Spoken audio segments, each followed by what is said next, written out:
The wind didn't care that Willow Heart was already broken. It ripped through her threadbare coat like she was nothing, turned her breath to ice before it left her mouth. Her boots, 2 sizes too big, stolen from a farmhand's porch 3 towns back, kept sliding off her blistered feet. She'd wrapped them tight with strips torn from her underskirt, but the fabric was soaked through now, frozen stiff against her skin. She didn't know what day it was anymore. Tuesday? Thursday? Time had collapsed into a single endless moment. Run, hide, run again. Behind her, somewhere in that wall of white, they were coming. She couldn't see them, couldn't hear them over the storm, but she knew. Men like Vernon Gaines didn't stop. Not when there was money involved, not when there was pride. Her stepfather had already spent the bride price. Willow's mother had been dead 6 weeks when Vernon announced the arrangement. No discussion, no choice. A cattle rancher from Omaha, 43 years old, twice widowed, looking for a young wife to manage his household. Vernon had smiled when he said it, that cold smile that never reached his eyes. You'll be married by spring. He's paying good money for an untouched girl. Untouched. Like she was livestock. She'd tried to tell him no. Once. Vernon had backhanded her so hard she'd tasted blood for 2 days. So she ran. Stole what she could carry, a coat, some bread, matches that were probably useless now, and slipped out before dawn while Vernon snored off his whiskey. She'd made it almost to the Wyoming border before the storm caught her. 3 days of walking through nothing. No towns, no people, just empty prairie and the kind of cold that made you forget what warmth felt like. Now her legs weren't working right. Each step took too long to plan, too much effort to execute. Her thoughts kept sliding away from her like water through a sieve. This is how you die, she thought, alone, frozen. And Vernon wins anyway. The cabin appeared so suddenly she almost walked past it. It wasn't much. Rough-cut logs, a single window with real glass, smoke coming from a chimney that meant fire, warmth, life. Willow stared at it, her brain struggling to process what she was seeing. Shelter. Actual shelter. Not a barn or a cave or a snowdrift that might kill her slower. She stumbled toward it. Her hand hit the door. She meant to knock, some shred of civilization still clinging to her frozen brain, but her arm had no strength left. She sort of collapsed against it. The door swung inward. She fell through. Warmth hit her like a physical blow. And then there was a man. He moved fast, faster than she could track, and suddenly there was a rifle pointed at her chest. Not aimed casual, aimed like he knew how to use it. Don't, he said. Willow tried to speak. Her mouth wouldn't work. Ice had formed in her eyelashes. She could barely see him through the blur. Tall, dark hair, maybe 30, eyes that didn't trust anything. Please, she managed. Her voice cracked on the word. Please, Her legs gave out. She hit the floor hard, felt the impact jar through her bones, but distantly, like it was happening to someone else. The warmth was too much, too fast. Her body didn't know what to do with it. She started shaking, violent tremors she couldn't control. The man didn't lower the rifle. Who's following you? His voice was rough, Western, flat with suspicion. No one. The lie came automatically. I'm alone. You're a liar. He was right. Willow tried to curl into herself, tried to make her body smaller, less threatening. I won't cause trouble. Just let me warm up. I'll leave at first light. Like hell you will. The man finally lowered the rifle, but his hand stayed near it. That storm's going to kill anything stupid enough to be outside. You're stuck here until it breaks. Willow wanted to cry. She was too dehydrated for tears. The man made a disgusted sound and crossed to the fireplace. He grabbed a blanket from a chest, thick wool, scratchy, the most beautiful thing she'd ever seen, and threw it at her. Get out of those wet clothes before you lose fingers. Willow clutched the blanket. Her hands were shaking so hard she could barely hold it. Turn around. He raised an eyebrow. You're half dead and worried about modesty? Turn around. Something flickered in his expression, maybe respect, maybe just irritation, but he turned his back. Willow struggled out of her coat, her dress, the layers of soaked fabric that clung to her skin. Everything hurt. Her fingers were white, tinged with gray at the tips. Frostbite, probably. She wrapped the blanket around herself and crouched by the fire. The heat was painful. She gritted her teeth and endured it. Behind her, the man was doing something at a small table. She heard the clink of metal, liquid being poured. He came back and shoved a tin cup into her hands. Drink. It was coffee. Real coffee. Not the chicory water Vernon used to stretch supplies. Willow drank it too fast, burned her tongue, didn't care. The warmth spread through her chest, settled in her stomach, made her realize how empty she was. When did you last eat? Willow had to think about it. Yesterday. Maybe. He walked away again, came back with a plate. Cornbread, jerky, an apple that looked slightly wrinkled but edible. Slow. You eat too fast, you'll just throw it up. She wanted to devour it all in 3 bites. Instead, she forced herself to take small pieces, chew thoroughly, wait between swallows. The man watched her with an expression she couldn't read. You got a name? He asked. Willow. That your real name? She hesitated. Yes. Willow. He said it like he was testing it, seeing if it fit. I'm Cole. This is my cabin. You're trespassing. I'm sorry. Don't apologize, just don't steal anything. He settled into a chair near the fire, the rifle across his lap. Not threatening, exactly, just aware. You gonna tell me what you're running from? No. Cole nodded, like he'd expected that. You running from the law? No. You kill somebody? No. Steal something important? No. Willow set down the cup. Her hands were steadier now. I just need to get west. That's all. West is a direction, not a destination. Cole leaned back in his chair. You got family out there? Friends? Someone expecting you? Willow stared at the fire. I'll figure it out. You'll die is what you'll do. He said it matter of fact, no judgment. Winter on the frontier doesn't care about your plans.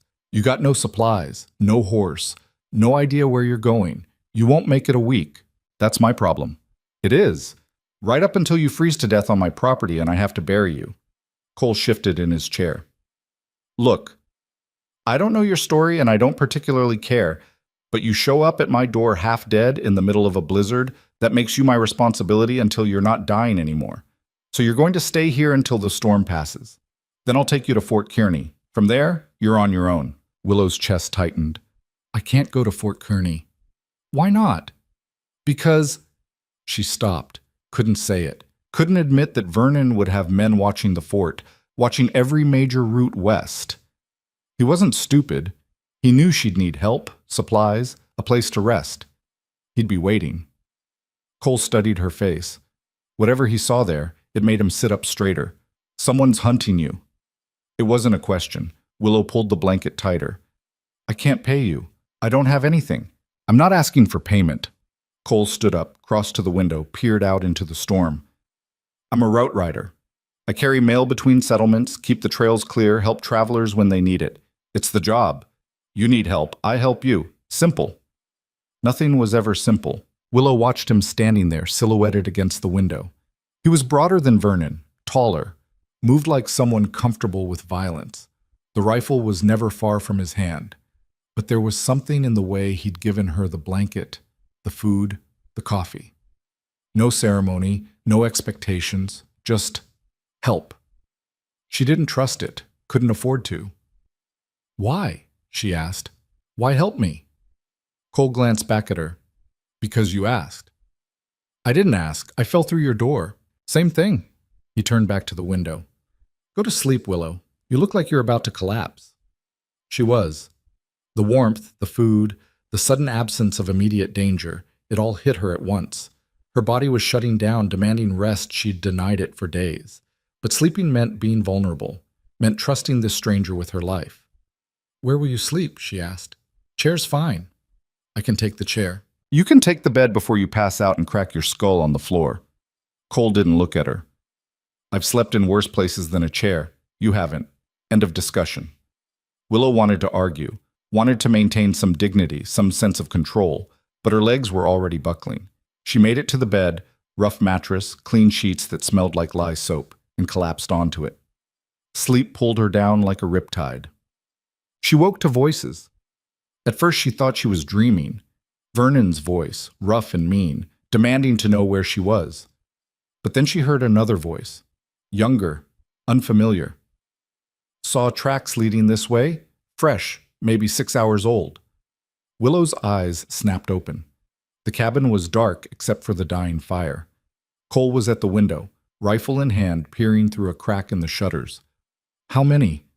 His voice was barely a whisper. 3 riders. Maybe more behind them. Willow sat up slowly, her heart hammering. She'd slept in her underclothes. The blanket had fallen away sometime in the night. Her dress was hanging near the fire, still damp but wearable. She grabbed it, started pulling it on as quietly as possible. Cole heard her anyway. He glanced back, face unreadable in the shadows. Stay down. They're looking for me. I figured. Outside, the voices grew louder, men shouting over the wind. The storm had broken sometime in the night. Through the window, Willow could see the first gray light of dawn. Cabin up ahead. Check it. Cole swore under his breath. He moved away from the window, grabbed Willow's arm, pulled her toward the back of the cabin. There was a small storage area, barely more than a closet, filled with supplies and saddle gear. Get in. Don't make a sound. Willow climbed in. The space was cramped, dark, smelled like leather and gun oil. Cole started to close the door, then paused. If shooting starts, he said quietly, you run. There's a trail out back, leads to a ravine. Follow it north. You'll hit a settlement in about 10 miles. What about you? I'll manage. He shut the door. Through the gaps in the wood, Willow could see Cole moving back to the center of the cabin. He set the rifle down, not far, just out of immediate reach, and settled into his chair like a man who'd been sleeping peacefully all night. Someone pounded on the door. Open up! Cole took his time, stretched, yawned, finally stood and walked to the door with the lazy confidence of someone unbothered by early morning visitors. He opened it. Cold air rushed in. Willow could see 2 men silhouetted in the doorway. Big men, armed. Help you? Cole asked. Looking for a girl. The speaker was the older of the 2, maybe 40, with a scar cutting through his left eyebrow. 18, dark hair, probably half frozen. You seen her? Nope. You sure about that? Pretty sure. I'd remember if a girl showed up at my door. Cole leaned against the doorframe, casual. What's she done? That's not your concern. Scar-Eye tried to look past Cole into the cabin. Mind if we check inside? I do, actually. The second man stepped forward, younger, meaner looking. His hand rested on his gun. We can do this easy or hard, friend. I'm not your friend. Cole's voice didn't change, but something in his posture shifted, became very still. And you're not coming into my home without cause. You got a warrant? Don't need a warrant. Girl's a runaway. Her father's looking for her. Stepfather, Willow whispered. She couldn't help it. The lie was automatic, reflexive. Vernon wasn't her father, would never be her father. No one heard her. Cole shrugged. Still don't see what that has to do with me. I haven't seen any girls. Now, unless you boys want to stand in my doorway all morning, I suggest you keep looking. Scar-Eye didn't move. Route rider, aren't you? Mercer? I know you. You run mail through here. That's right. Then you know lying to us is a bad idea. Interfering with a family matter, that could get you in trouble. I'm not interfering with anything. Cole's hand drifted toward his hip. Not reaching for a gun. Just resting. I'm standing in my own doorway, on my own property, telling you I haven't seen your girl. That's not lying. That's stating a fact. The tension ratcheted up. Willow could feel it even from her hiding spot. The younger man's hand tightened on his gun. Scar-Eye's jaw clenched. Then from outside, another voice. Tracks lead past here. Keep moving. Scar-Eye held Cole's gaze for another long moment. Then he stepped back. We'll be around, he said. You see a girl matching that description, you let us know. Her father's offering a reward. I'll keep that in mind. Cole shut the door. Waited. Willow could hear the men mounting their horses, riding away. Cole stood there motionless for what felt like an eternity. Finally, he crossed to the storage area and opened the door. Willow nearly fell out. Her legs had gone numb from crouching. They'll be back, Cole said. Those tracks they found. Those are yours, aren't they? Willow nodded. And your stepfather wants you back badly enough to send armed men into a blizzard. Cole studied her face. What's his name? Vernon Gaines. Cole went very still. The Vernon Gaines owns half of Lincoln County? That's him. Christ. Cole ran a hand through his hair. You really know how to pick your enemies. I didn't pick him. My mother married him. And now? And now she's dead and he thinks he owns me. Willow's hands were shaking again. He sold me to some rancher in Omaha, like I'm cattle. Cole was quiet for a long time. When he spoke, his voice was carefully neutral. That's not legal. Since when does that matter? He couldn't argue with that. Out here, the law was whatever the biggest man with the most money said it was. Vernon Gaines had both. Fort Kearney's out, Cole said. They'll be watching it. Any major settlement, actually. They'll have men stationed anywhere you might run. I know. So where were you planning to go? Willow laughed. It came out bitter. I wasn't planning anything. I was just running. Cole walked to the window, looked out at the gray dawn. The storm had passed, leaving behind a landscape of white silence. Beautiful and deadly. I can get you to Wyoming, he said finally. I know trails they won't be watching. Backwoods routes, settlements too small to bother with. It'll take longer and it won't be comfortable, but it'll get you out of Nebraska. Willow stared at him. Why would you do that? Because those men are going to come back. And when they do, they're going to search this cabin whether I let them or not. Which means you need to be gone. He turned to face her. And because selling people is wrong, even out here. It wasn't a grand declaration, wasn't a promise of protection or revenge or justice. Just a simple statement of fact delivered in that same flat tone he used for everything. Willow wanted to believe him, wanted to trust that this stranger, this route rider with his rifle and his coffee and his uncomfortable kindness was actually trying to help her. But trust was a luxury she couldn't afford. What do you want in return? She asked. Cole's expression didn't change. Nothing. Everyone wants something. Not me. He crossed to the fireplace, started banking the coals. We leave in an hour. Eat something, get your strength up. Pack light. We'll be moving fast. Willow watched him work, efficient and methodical. He moved through the cabin like someone who'd done this 100 times, checking supplies, loading packs, cleaning the rifle with the kind of care that spoke of long practice. She should feel relieved. She should feel grateful. Instead, she felt terrified. Because trusting Cole meant admitting she couldn't do this alone. Meant acknowledging that 3 days of running had taught her exactly one thing. She was going to die out here without help. And accepting help meant giving someone else power over her life. She'd spent 18 years watching Vernon control her mother. Control her, control everything. The idea of handing that control to someone else, even someone who seemed kind, made her stomach twist. But what choice did she have? Willow. Cole was looking at her, something almost gentle in his expression. I'm not going to hurt you, and I'm not going to force you to do anything. You want to leave on your own, I won't stop you, but I'm offering to help. That's all this is. Help. She wanted to believe him. Maybe that was enough. Okay, she said quietly. We leave in an hour. Cole nodded and went back to packing. Willow pulled on her boots, still damp, still too big, and tried not to think about what came next. 1 hour. Then they'd be back out in the cold, back on the run, with Vernon's men somewhere behind them. She ate the jerky Cole handed her, drank more coffee, tried to prepare herself for whatever came next. Outside, the sun was rising over the Nebraska plains. It should have been beautiful. Instead, all Willow could see was the endless white expanse, the perfect blank canvas for tracking footprints. They were going to find her, Vernon's men. They were organized, determined, and they knew this territory better than she did. But Cole knew it too. And for some reason she didn't fully understand, he was willing to bet his life that he could get her out. 1 hour. Then they'd find out if trust was a gamble worth taking, or if it was just another way to die. The hour passed too quickly.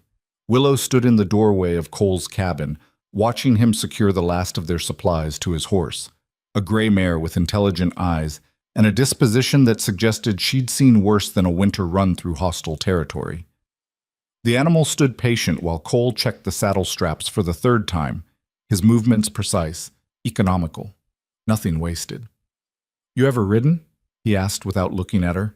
Some. My mother had a mare before. Willow stopped, before Vernon sold it, before everything that mattered got stripped away piece by piece. I can manage. Managing and staying on for 8 hours are different things. Cole finished with the mare and turned to face her. You'll ride with me. Easier to control one horse than two, and if we need to move fast, I need to know you won't fall off. The thought of being that close to him, pressed against his back for hours, made Willow's chest tighten. But he was right. She was barely staying upright as it was. Fine. Cole's mouth twitched, almost a smile. You say that like I'm asking you to jump off a cliff. Maybe you are. Maybe. He pulled himself into the saddle with the ease of someone who'd spent more time on horseback than on foot. Then he extended his hand down to her. Come on. Daylight's burning. Willow gripped his hand. His palm was rough with calluses, warm despite the cold. He pulled her up behind him in one smooth motion, and suddenly she was pressed against his back, her arms wrapped around his waist to keep from sliding off. He smelled like wood smoke and leather and something else she couldn't name, something that felt almost safe. She hated how much she wanted that to be true. Hold tight, Cole said. We're taking the long way around. The mare started forward, picking her way through the snow with careful steps.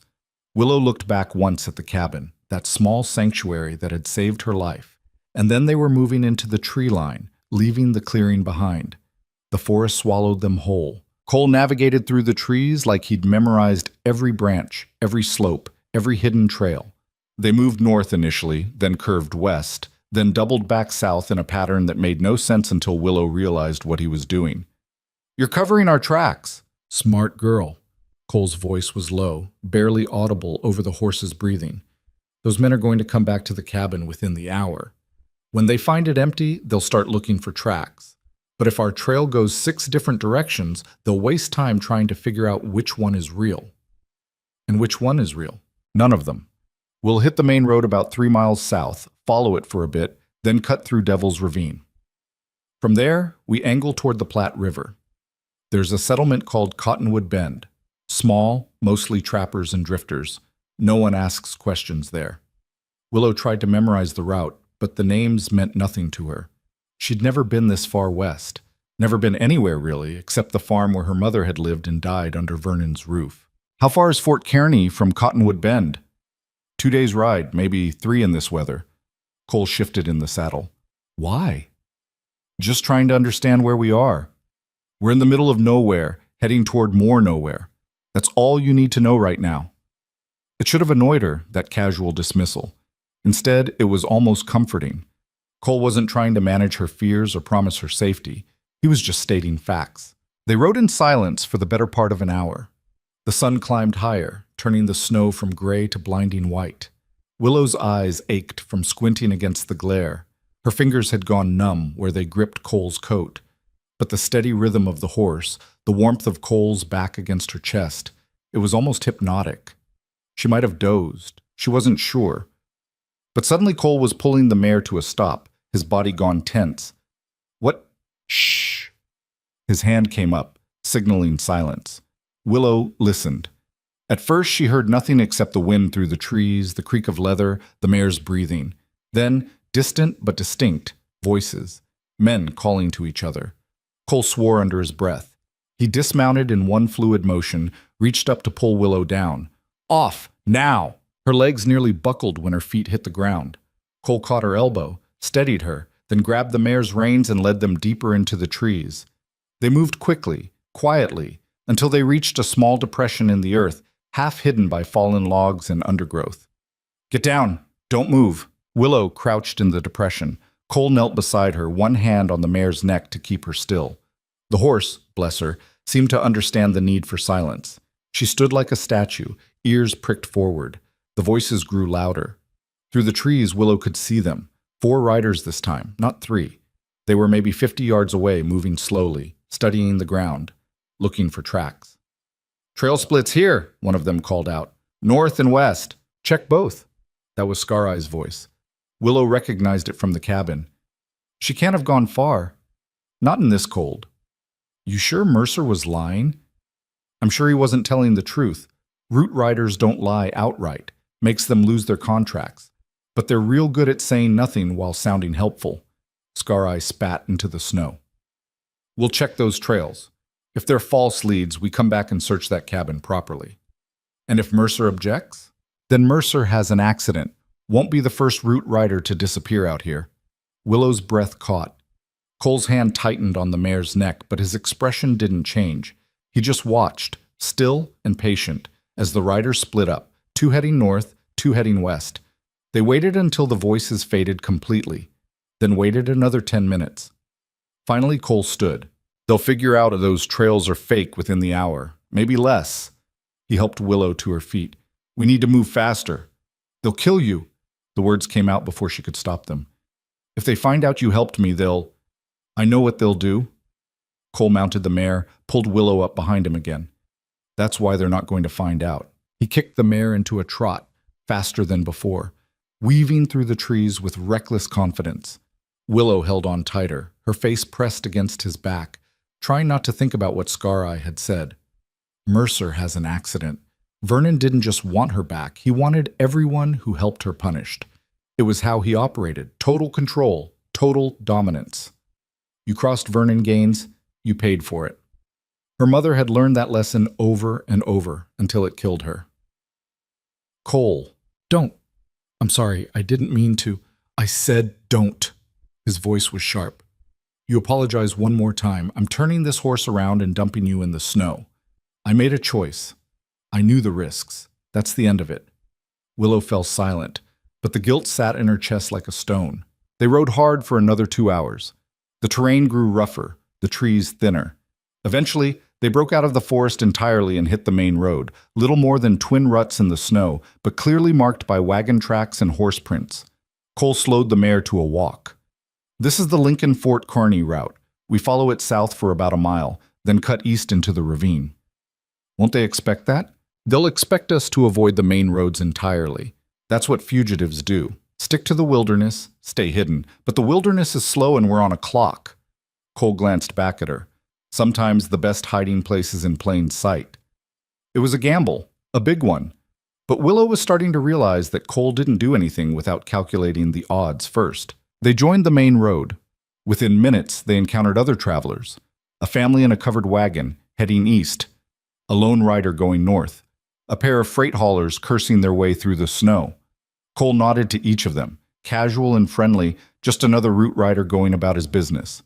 No one gave them a second look. Willow kept her face down, her hood pulled low, but her heart hammered every time someone passed. Any one of them could be working for Vernon. Any one of them could sound the alarm. But no one did. See, Cole said quietly. Plain sight. They reached the turnoff to Devil's Ravine just as the sun hit its peak. The ravine was a scar in the earth, deep and narrow, with steep walls of rock and ice. A creek ran through the bottom, partially frozen, with enough open water to make the footing treacherous. Cole dismounted and led the mare by the reins, picking their way down the slope. Willow slid off and followed, her boots skidding on the icy rocks.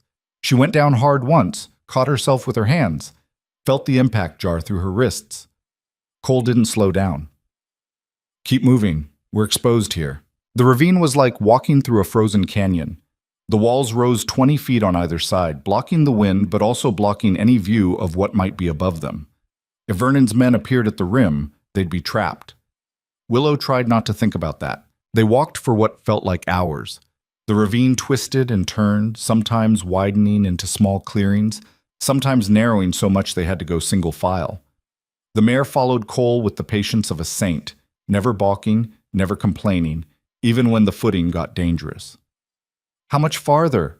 Willow asked. Another mile, then we climb out and head for Cottonwood Bend. And if they're waiting for us? Cole glanced back at her. His face was unreadable. Then we find out if I'm as good a shot as I think I am. It wasn't reassuring. They pressed on. Willow's legs ached, her lungs burned. Every breath felt like inhaling knives. But she didn't complain, didn't slow down. Because the alternative, capture, return to Vernon, marriage to a man old enough to be her father, was worse than any physical pain. The ravine finally opened up into a wider basin. Cole paused, studying the terrain. We'll rest here. 5 minutes. Willow collapsed against a boulder. Her whole body was shaking, from cold, from exhaustion, from fear she couldn't quite suppress. Cole stood a few feet away, scanning the rim of the ravine with the focused intensity of a man who expected trouble. "You do this often?" Willow asked. "Help fugitives?"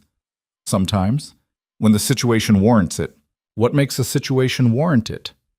Cole was quiet for a moment. When he spoke, his voice was careful. "I've seen what happens when powerful men decide they own people. Seen it in the war, seen it out here. It doesn't end well." "You fought in the war?" "Everyone fought in the war, one way or another." He didn't elaborate. "Point is, I know the difference between law and justice. Sometimes they're the same thing, sometimes they're not. Vernon Gaines selling you to the highest bidder, that's legal, maybe, but it sure as hell isn't justice." Willow studied his profile. There was something in the set of his jaw, the way he held himself, that spoke of old anger carefully controlled. "You lost someone." Cole's expression closed off. "We're not talking about me." "Why not? You know my story." "I know the parts that matter. The rest is yours to keep." He pushed off from the rock he'd been leaning against. 5 minutes are up. Let's move." They climbed out of the ravine on the eastern side, using a narrow trail that looked like it had been made by goats, not humans.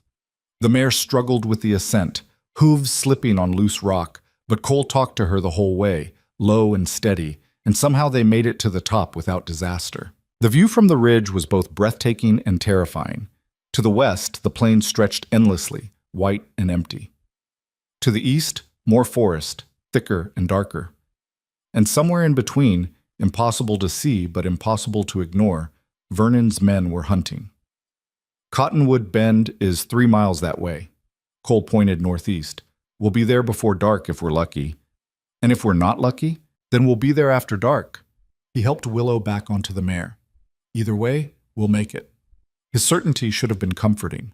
Instead, it just reminded Willow how much she was depending on him. One man, one horse, one rifle. Against Vernon's money, Vernon's connections, Vernon's reach.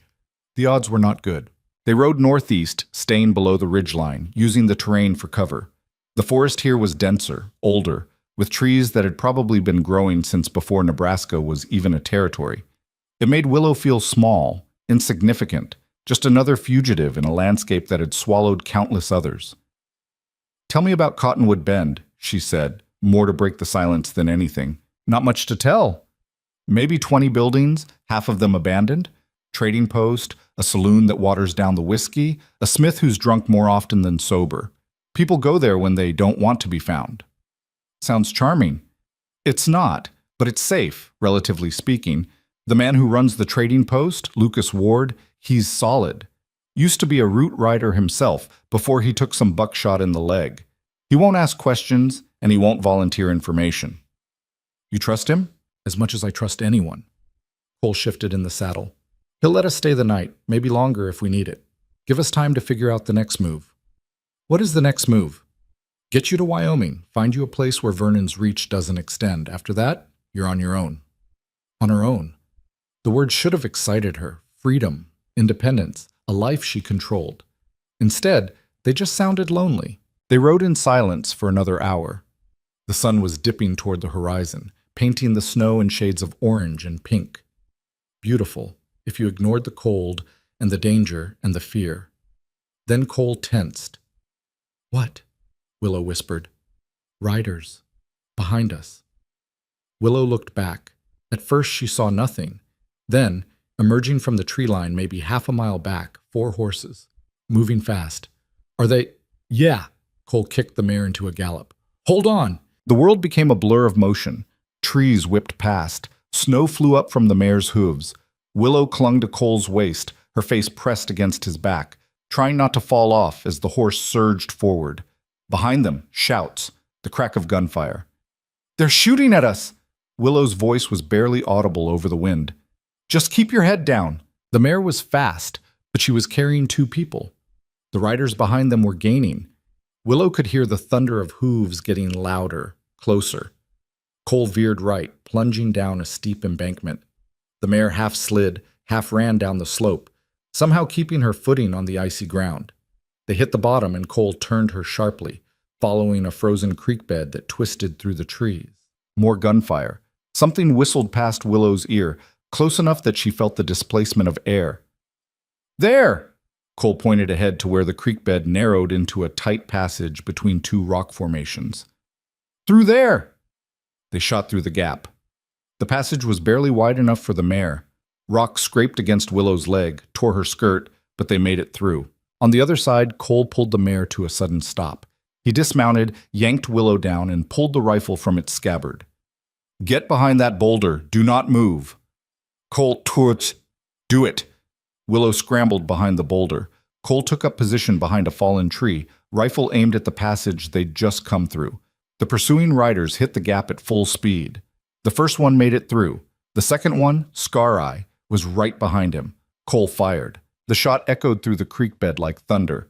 The first rider's horse reared, throwing its rider. The man hit the ground hard and didn't get up. Scar Eye pulled his horse to a stop, leveled his gun at Cole. Drop it, Mercer! Cole didn't move. Right away. Last chance. Can't do that. Got orders. Orders from a man who sells girls like cattle. You proud of that? Scar Eye's jaw tightened. Don't make this personal. Just hand over the girl and we're done here. She's not cargo. Cole's voice was ice. She's a person, and she doesn't want to go with you. What she wants doesn't matter. It does to me. For a long moment, they just stood there, two men with guns pointed at each other, neither willing to back down. The third and fourth riders appeared in the gap, but they couldn't get through without exposing themselves to Cole's rifle. Stalemate. Then Willow made a choice. Shh, she stood up. Willow, get down! Cole's voice cracked with anger and fear. But Willow stepped out from behind the boulder, walked forward until she was standing between Cole and Scar Eye. Her heart was trying to beat its way out of her chest, but her voice came out steady. You want me? Here I am. Scar Eye's eyes narrowed. Smart girl. Now tell your friend to lower the rifle. No. Willow folded her arms. You want me? You're going to have to take me. And that means killing Cole first. Are you willing to do that? Because he's a contracted route rider, federal employee. You kill him, you're not just dealing with Vernon anymore. You're dealing with the government. It was a bluff. A desperate, probably stupid bluff. But Willow could see the calculation happening behind Scar Eye's expression. Vernon's paying good money. Vernon's paying you to retrieve me, not to commit murder. There's a difference. Willow took a step closer. You've got two choices. You can ride away, tell Vernon you lost my trail in the storm, or you can try to take me by force and we'll see who's left standing when this is over. 3 against 2, Scar Eye said. I like those odds. 3 against 1, Cole corrected. She's not armed, but I am, and I guarantee I'll take at least 2 of you before you get me. Question is, which 2? The other riders shifted nervously. They'd signed up to chase down a runaway girl, not get into a gunfight with a federal route rider. Scar Eye seemed to sense the momentum shifting.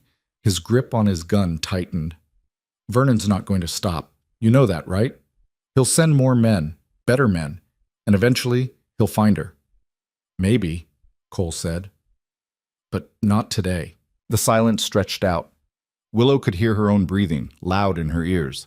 Could see the slight tremor in Scar Eye's hand. He was weighing the options. Money versus risk, pride versus survival. Finally, he lowered his gun. This isn't over. Never thought it was, Cole said. Scar Eye looked at Willow. You're making a mistake, girl. Vernon's not a forgiving man. I know exactly what kind of man he is. Willow's voice didn't shake. That's why I'm running. Scar Eye spat into the snow, turned his horse, and rode back through the gap. The other riders followed. Within moments, they were gone. Willow's legs gave out. She sat down hard in the snow, her whole body shaking. Cole lowered the rifle, crossed to her in 3 long strides. What the hell were you thinking? I was thinking they were going to kill you. So you decided to get yourself killed instead? That was your plan? I didn't have a plan. Willow pressed her hands to her face. I couldn't let them shoot you because of me. Cole crouched down in front of her. When he spoke again, his voice was softer. That was either the bravest or the stupidest thing I've ever seen. Maybe both. Did it work? This time. Next time, maybe not.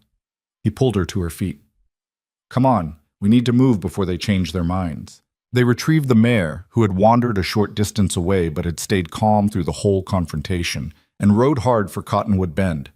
The The sun was fully down by the time they arrived, painting the sky in deep purples and blues. The settlement was exactly as Cole had described it. Small, run down. The kind of place you went to disappear. Perfect. Cole led them to a building that might have been a trading post once, now half converted into a boarding house. A man with a pronounced limp came out to meet them. Lucas Ward, Willow assumed. Cole Mercer, haven't seen you in 6 months. Been busy. Lucas looked at Willow. And who's this? Someone who needs a place to stay, no questions. Lucas studied them both, taking in the road dust, the exhaustion, the tension that neither of them had fully shaken off. Then he nodded. Room's upstairs, second door on the left, costs $1 a night. Cole paid him. Lucas pocketed the money without counting it. Trouble following you? Maybe. Maybe not. Well, if maybe becomes definitely, you let me know. Lucas limped back inside. I'll bring up some food in a bit.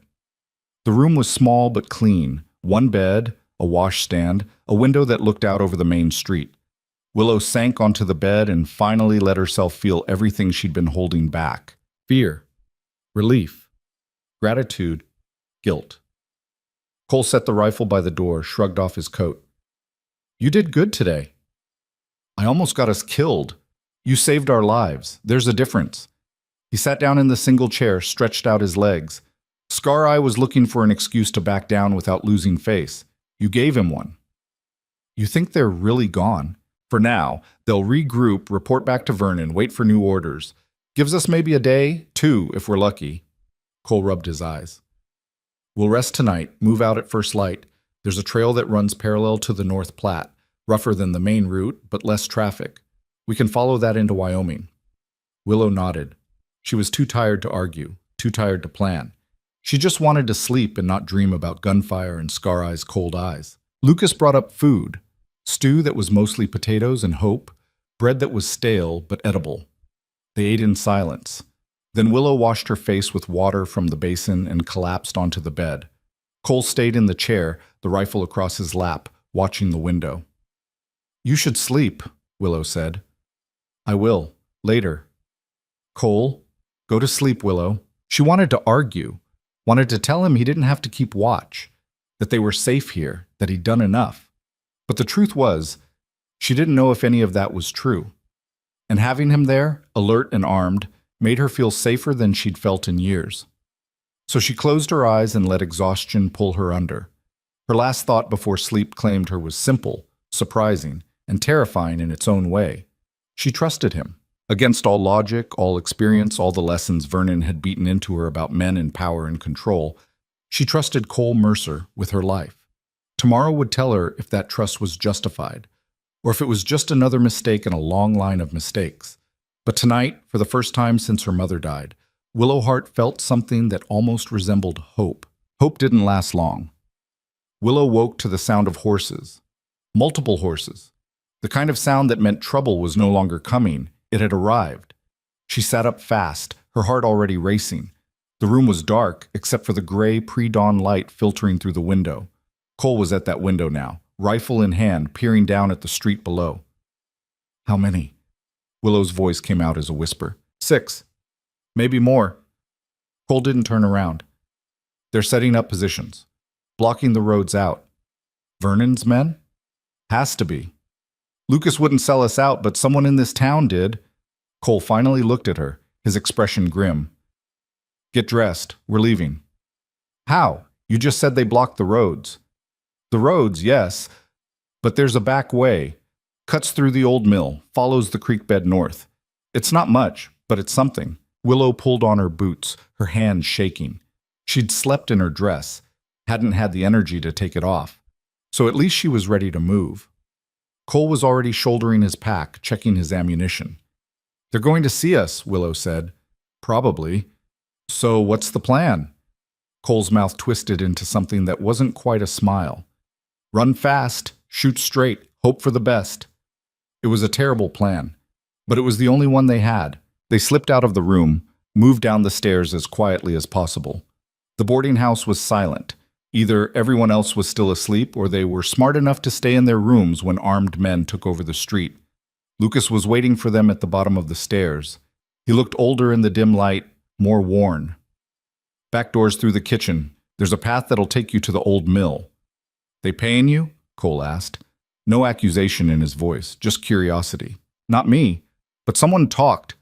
Always does in a place like this. Lucas handed Cole a small pouch.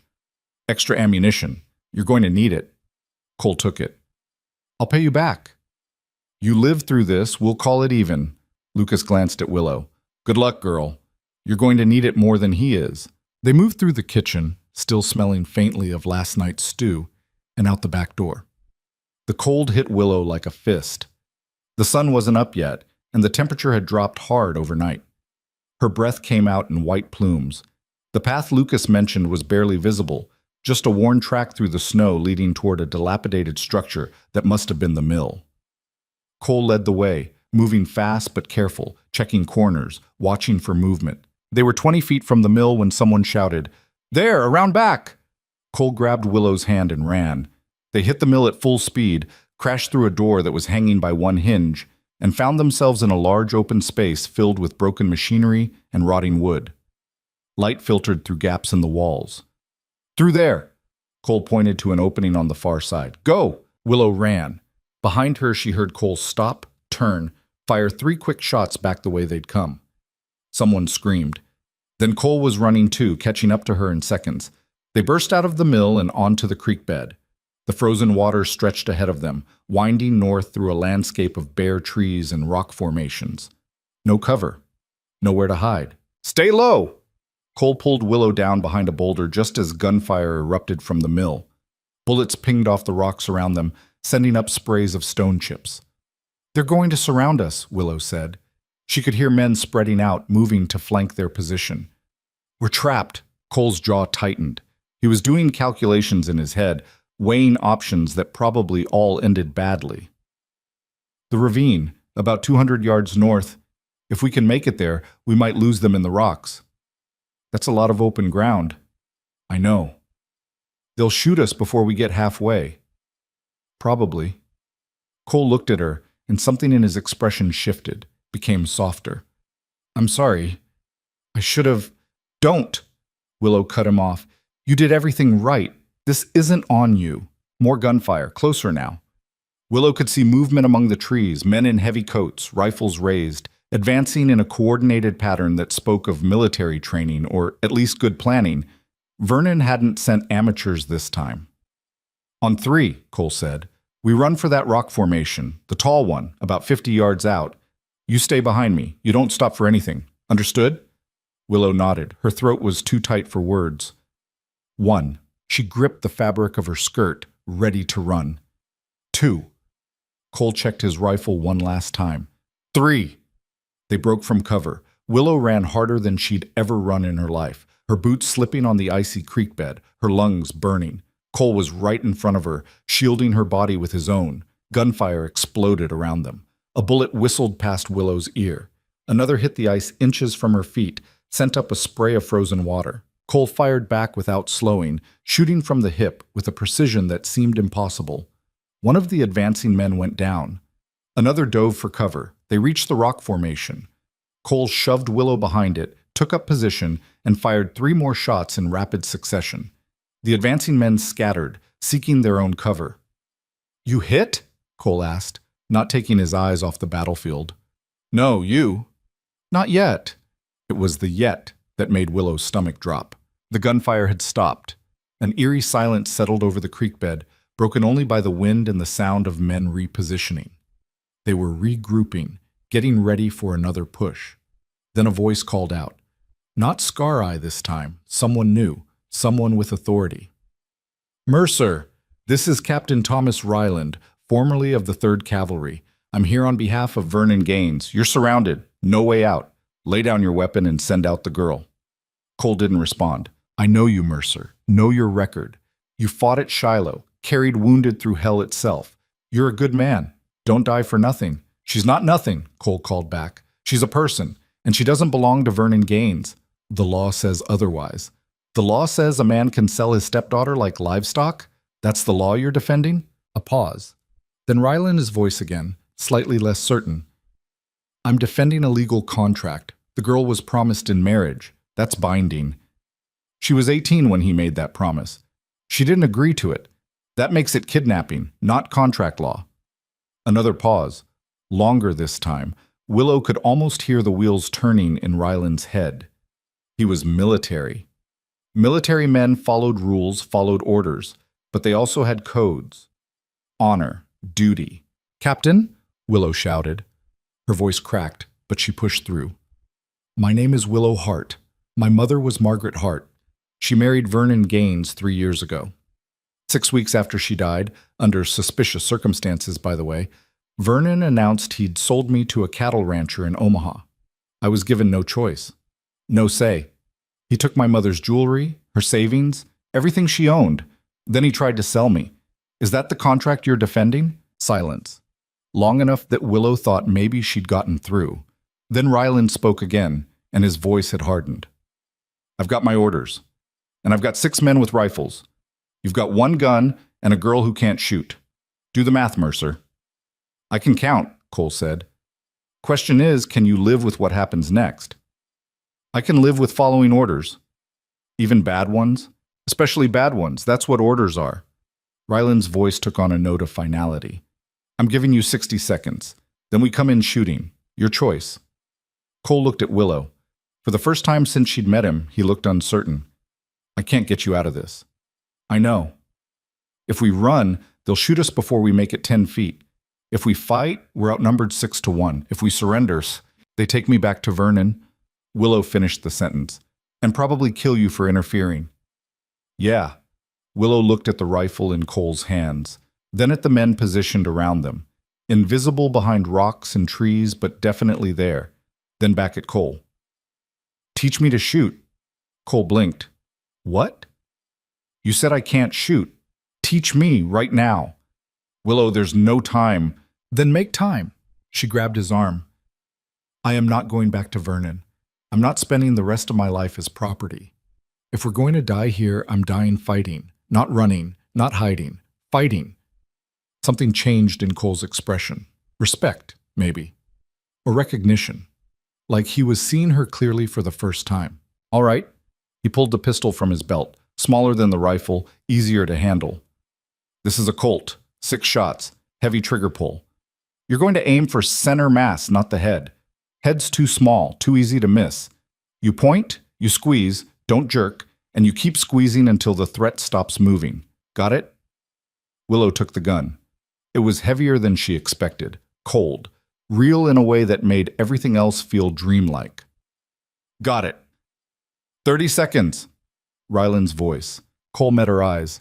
"You sure about this?" "No, but I'm doing it anyway." He almost smiled. "That's the spirit." They took up positions on opposite sides of the rock formation. Cole with his rifle. Willow with the Colt, her hand shaking so badly she could barely hold it steady. "Remember," Cole said quietly. "Center mass. Keep shooting." "What if I hit you by accident? Then I'll haunt you. Now focus." Willow tried to focus, tried to steady her breathing, her hands, her racing heart. This was insane. She'd never fired a gun in her life. She was about to get into a gunfight with trained men, men who did this for a living. She was going to die, but at least she'd die on her feet. "Time's up, Mercer." The attack came from 3 sides at once. Men broke from cover, rifles raised, advancing in a coordinated rush clearly designed to overwhelm their position through sheer numbers and firepower. Cole fired. Once, twice, 3 times, each shot deliberate, controlled. One man went down. Another staggered, clutching his shoulder. Willow raised the Colt, pointed it at the nearest man, and pulled the trigger. Nothing happened. She'd forgotten to cock it. The man saw her struggling with the gun, saw his opportunity, and charged. Willow fumbled with the hammer, finally got it back, raised the gun again. Cole shot him. The man dropped 5 feet from their position. "Cock it first," Cole shouted over the gunfire. "Then shoot!" Willow cocked the hammer. A man appeared to her left. She pointed, squeezed. The gun kicked hard, nearly flew out of her hands. The bullet went wide, hit nothing but air. But the man dove for cover anyway. She'd missed, but she'd made him move. That counted for something. Cole was firing methodically, making every shot count. Another man down, another diving for cover, but there were too many of them, and they were getting closer. Willow cocked the hammer again, fired at a man trying to flank them from the right. This time she was ready for the kick. The shot went closer. Not a hit, but close enough to make him reconsider his approach. "Willow, left side!" She spun. A man was almost on top of them, rifle raised. She fired without thinking. Pure instinct. Pure desperation. The man stumbled, went down. Willow stared at him, her brain struggling to process what had just happened. She'd hit him. She'd actually hit him. She was going to be sick. "No time!" Cole grabbed her shoulder, steadied her. "Keep shooting!" Another man. Another shot. This one missed, but it bought them seconds. Precious seconds. But the ammunition wouldn't last forever. Cole was down to his last few bullets. Willow had maybe 2 shots left in the Colt, and Ryland's men were regrouping, getting ready for a final push. "Cease fire!" Everyone stopped. The sudden silence was deafening. Ryland stepped out from behind cover, hands raised but still holding his rifle. "Impressive, I'll give you that. But this is over. You're out of ammunition or close to it. My men are still fresh. You've got one chance. Surrender now, and I promise the girl won't be harmed." "Your promises don't mean much," Cole said. "Maybe not, but they're all you've got." Willow looked at Cole. His face was streaked with powder residue, his eyes hard. He was calculating again, looking for an angle that didn't exist. She made the decision for both of them. She stepped out from behind the rock. "Willow, no!" But she was already moving, walking toward Ryland with the Colt lowered but not dropped. Every eye was on her, every gun. "Captain Ryland," she said. Her voice was steadier than she felt. "You said you follow orders. You said that's what soldiers do. I understand that. My father was a soldier. He died at Fredericksburg following orders that sent him into a slaughter." Ryland's expression flickered. "I'm sorry for your loss. Are you? Because you're about to follow orders that make you no better than the men who killed him. Vernon Gaines isn't your commanding officer. He's a man who murdered my mother and is trying to sell me to cover his debts. Those are your orders, a murderer's orders, and you're going to follow them because... why? Money? Pride? Because you're too much of a coward to question them?" The words hung in the air like smoke. Several of Ryland's men shifted uncomfortably. This wasn't what they'd signed up for. This wasn't a clean extraction. This was something ugly. Ryland's jaw clenched. "I don't know anything about murder." "Then ask." Willow took another step forward. "My mother died in her sleep. Healthy one day, dead the next. The doctor said it was her heart, but she was 34 years old with no history of heart trouble. And Vernon inherited everything, her property, her savings, her daughter. Convenient, isn't it? That's speculation. It's the truth, and deep down you know it." Willow could see the doubt creeping into Ryland's eyes. "You're a military man. You understand honor. What's honorable about this? What's honorable about dragging a girl back to a man who murdered her mother?" Ryland was silent for a long moment. His men were watching him, waiting for orders, but those orders weren't coming. "Even if what you're saying is true," Ryland said finally, "I can't just walk away. I gave my word. To a murderer, to a client. Same thing, in this case." Cole had moved up beside Willow, rifle still ready. "You want to take her? You'll have to go through me first, and I guarantee I'll take at least 3 of you with me. Maybe 4. You willing to die for Vernon Gaines' money?" Ryland's hand tightened on his rifle. The standoff stretched out, seconds, minutes. Willow couldn't tell anymore. Time had stopped meaning anything. Then one of Ryland's men spoke up. "Young kid, maybe 20? Captain, I didn't sign up for this." "Shut up, Morrison." "No, sir. With respect, I won't." Morrison lowered his rifle. "My sister's 18, same age as this girl. If someone tried to sell her like livestock, I'd kill them. I'm not helping someone do that to someone else's sister." Another man lowered his rifle. Then another. Ryland saw it happening, saw his command fracturing. His face went red. "You men are in violation of contract." "Contract doesn't mean shit when it's built on murder," Morrison said. "I'm done." He walked away. Just turned around and walked away. 2 others followed. That left Ryland with 3 men. 3 men facing Cole's rifle and Willow's unwavering stare. The math had changed. Ryland knew it. Willow could see the moment he accepted it, the moment he realized he'd lost. "This isn't over," he said. "Vernon Gaines has resources, connections. He'll send others." "Let him," Cole said. "But you're not taking her today." Ryland stared at them for another long moment. Then he lowered his rifle.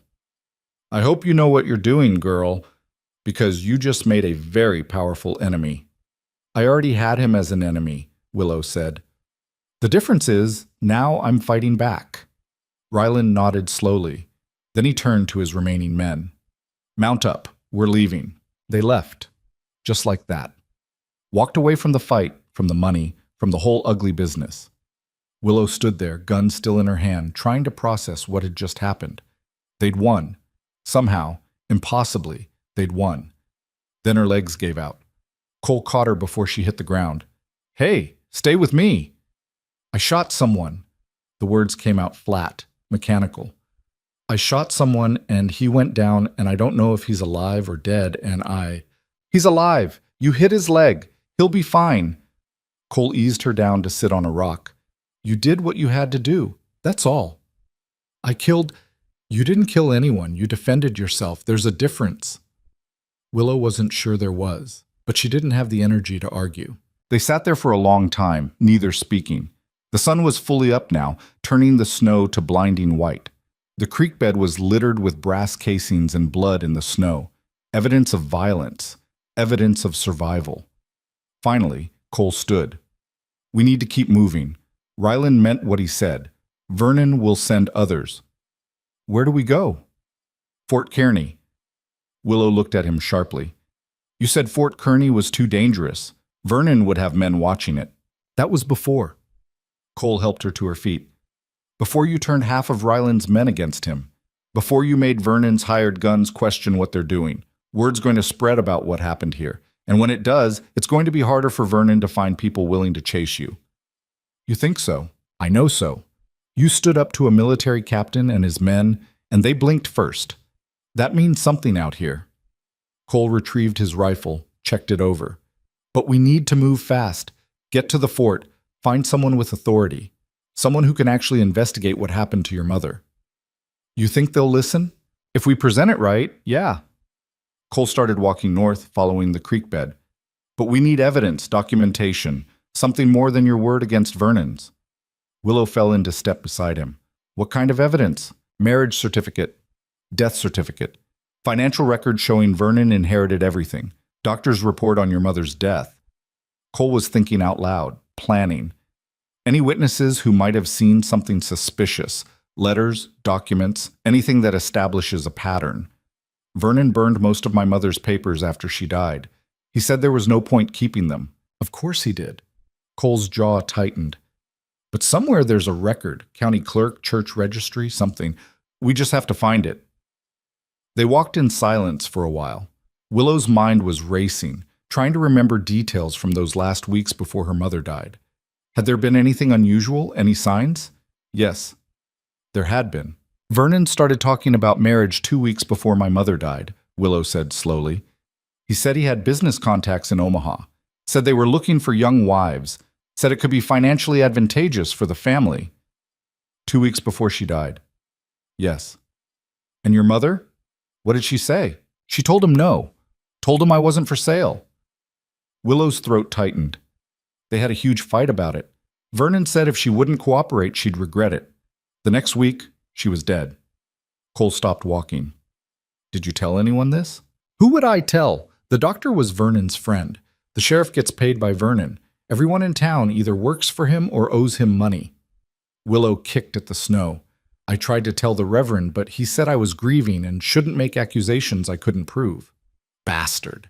That's what I thought." They started walking again. The sun was higher now, warming the air slightly. In the distance, Willow could see smoke rising from chimneys. Another settlement. Another chance at survival. "We're going to prove it," Cole said. "We're going to find the evidence, bring it to the authorities at Fort Kearney, and we're going to make sure Vernon Gaines answers for what he did. And if we can't prove it, then we get you to Wyoming anyway. Build you a new life somewhere he can't reach." Cole glanced at her. "Either way, you're not going back." "That's non-negotiable." Willow wanted to believe him, wanted to believe that justice was possible, that the truth mattered, that Vernon would face consequences for murder and corruption and selling her like property. But she'd seen how the world worked, seen how men with money and power always won, always walked away clean while everyone else paid the price. Still, Cole believed it was possible, and after everything he'd done for her, the least she could do was try. "Okay," she said. "Fort Kearney. We find the evidence. We make them listen." "Damn right we do." They reached the next settlement by midday. It was smaller than Cottonwood Bend, barely a dozen buildings clustered around a crossroads. But there was a general store, and general stores meant supplies. Cole bought ammunition, dried meat, and fresh water. He also bought Willow a proper coat, thick wool, lined with fur, warm enough to handle the Nebraska winter. She protested the expense, but he ignored her. "You can't fight if you're frozen," he said. Consider it an investment." While Cole dealt with the supplies, Willow wandered to the back of the store where the proprietor's wife was sorting mail. On impulse, she asked, "Do you get newspapers here?" "Sometimes, when the mail comes through." The woman looked up. "You looking for something specific?"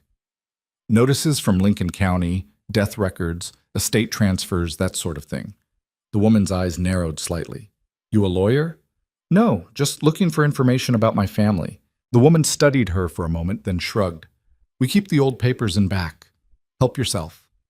Willow spent the next hour poring through stacks of newspapers, looking for anything related to her mother's death.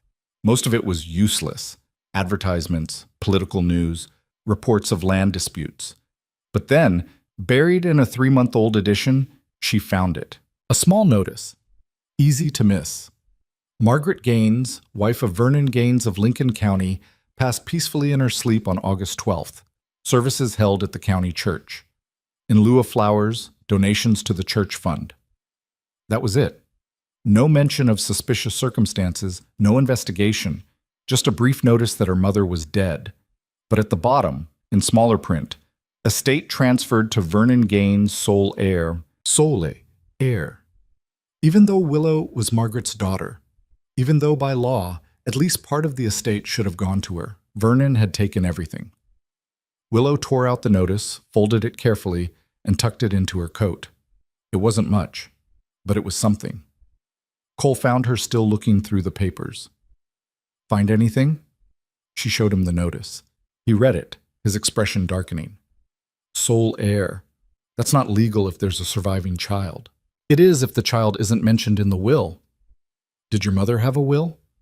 "I don't know. If she did, Vernon probably destroyed it." Willow folded the last newspaper. "But this proves he inherited everything. And the timeline, 2 weeks between him trying to sell me and my mother dying. That's got to mean something."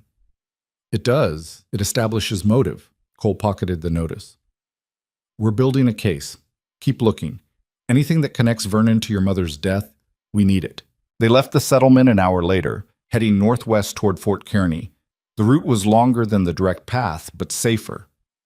Less traffic meant fewer chances of running into Vernon's men. They camped that night in a grove of cottonwoods, hidden from the road. Cole built a small fire, just enough to warm some coffee and cook the dried meat. They ate in silence, both exhausted from the day's events. "You did good today," Cole said eventually. "Standing up to Ryland like that, most people wouldn't have had the nerve." "I was terrified." "Being brave doesn't mean not being scared. It means being scared and doing it anyway." He poured more coffee. "You turned his own men against him, made them question their orders. That takes guts." Willow stared into the fire. "My mother used to say that silence was safer, that if you kept your head down, didn't make waves, men like Vernon would leave you alone." "Did that work for her?" "No. It got her killed." Willow wrapped her hands around the tin cup, letting the warmth seep into her fingers. "I'm done being silent, done being invisible. If Vernon wants me, he's going to have to face me, and I'm going to make sure everyone sees what kind of man he really is." Cole nodded slowly. "Then that's what we'll do. We'll make them see." They finished their coffee and banked the fire. Willow wrapped herself in the new coat, using Cole's saddle as a pillow. Above her the stars were impossibly bright, uncountable points of light in the frozen darkness. She thought about her mother, About the life Margaret could have had if she'd fought back instead of staying silent. About all the women who'd been sold, traded, used up by men who saw them as property instead of people. Willow wasn't going to be one of them. She was going to fight. And if she went down, she'd go down fighting. It wasn't much of a plan, but it was hers. And that made all the difference. Fort Kearny appeared on the horizon like a promise written in wood and stone. The stockade walls rose against the pale winter sky, flags snapping in the wind, smoke from dozens of chimneys painting gray streaks across the clouds. It was bigger than Willow expected, more permanent. A real military installation, not just an outpost. She felt Cole tense in the saddle ahead of her. "What's wrong?" she asked. "Nothing, just thinking." But his hand had drifted toward his rifle. "Stay close when we get inside. Don't talk to anyone until we figure out who we can trust." They'd been riding for 3 days since the settlement, taking back roads and game trails, sleeping rough and eating colder. Cole had pushed them hard, barely stopping except when the mare needed rest. Willow's entire body ached, her hands were cracked and bleeding from the cold, and she was fairly certain she'd never be warm again. But they'd made it. The gate guards were young, bored-looking soldiers who barely glanced at Cole's route rider credentials before waving them through. Inside the fort, the world became organized chaos. Soldiers drilling in the parade ground, wagons being loaded and unloaded, civilians mixing with military personnel in a way that suggested this place served as both garrison and trading hub. Cole dismounted near the stables, helped Willow down. Her legs nearly gave out when her feet hit the ground. "Easy," Cole steadied her. "We'll get you warm food and a real bed soon. First, we need to talk to the commanding officer." "And say what? That my stepfather murdered my mother and we need him arrested?" Willow tried to brush the worst of the trail dust off her coat. It didn't help much. "They'll laugh us out of here."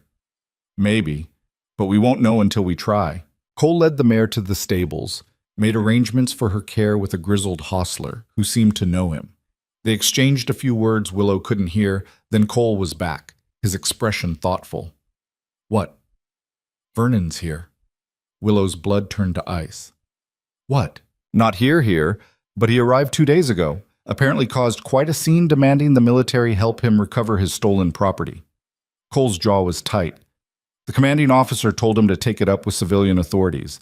Vernon didn't like that answer. "He's going to find us." "Probably, which is why we move fast."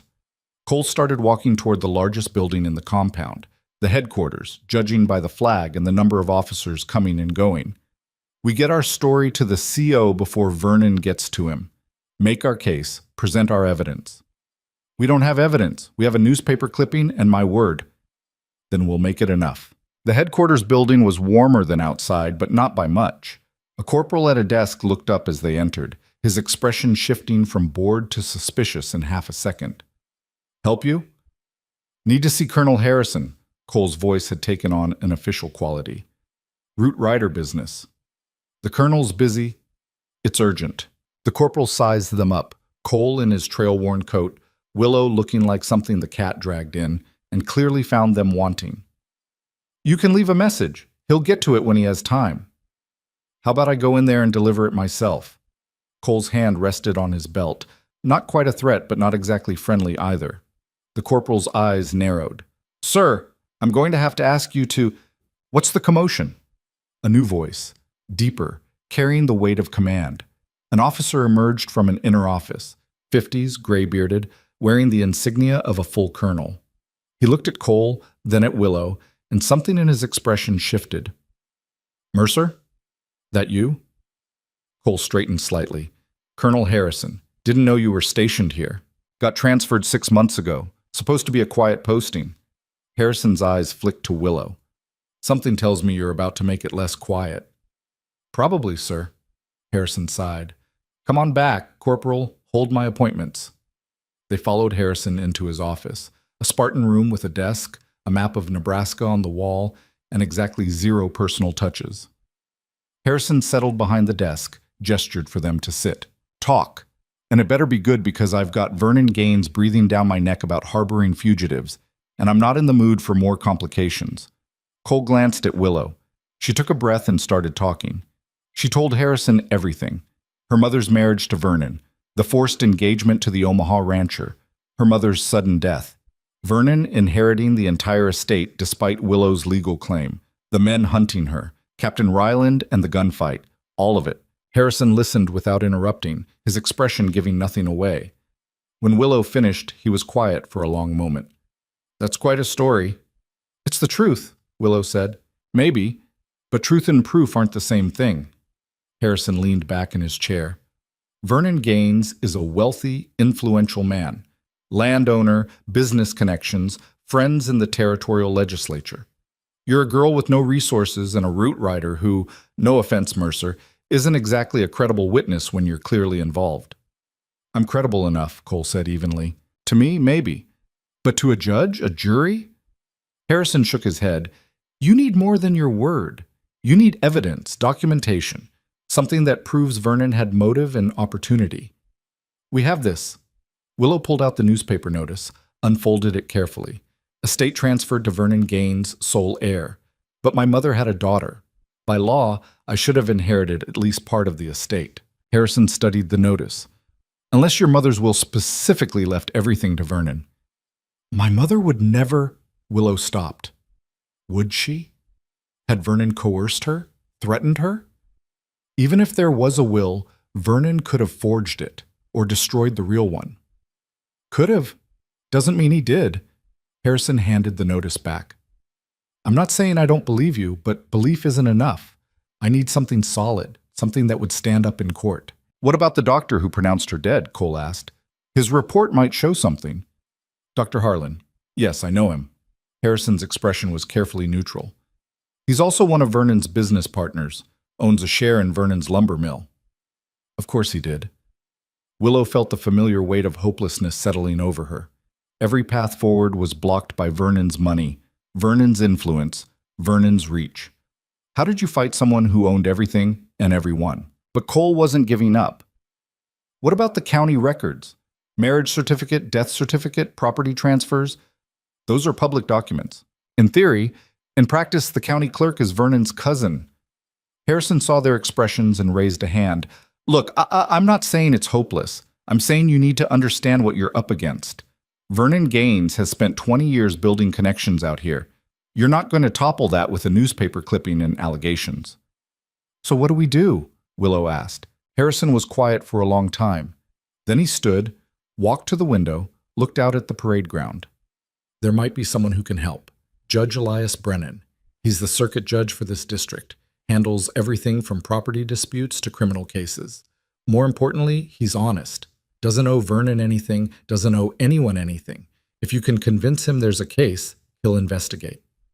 Where is he? Should be arriving here tomorrow. He holds court at the fort once a month. Harrison turned back to face them. But you need to understand, once you bring this to a judge, there's no taking it back. Vernon will fight you with everything he's got. And if you lose, you'll be legally bound to honor whatever contract he signed on your behalf. And if we do nothing? Willow's voice was hard.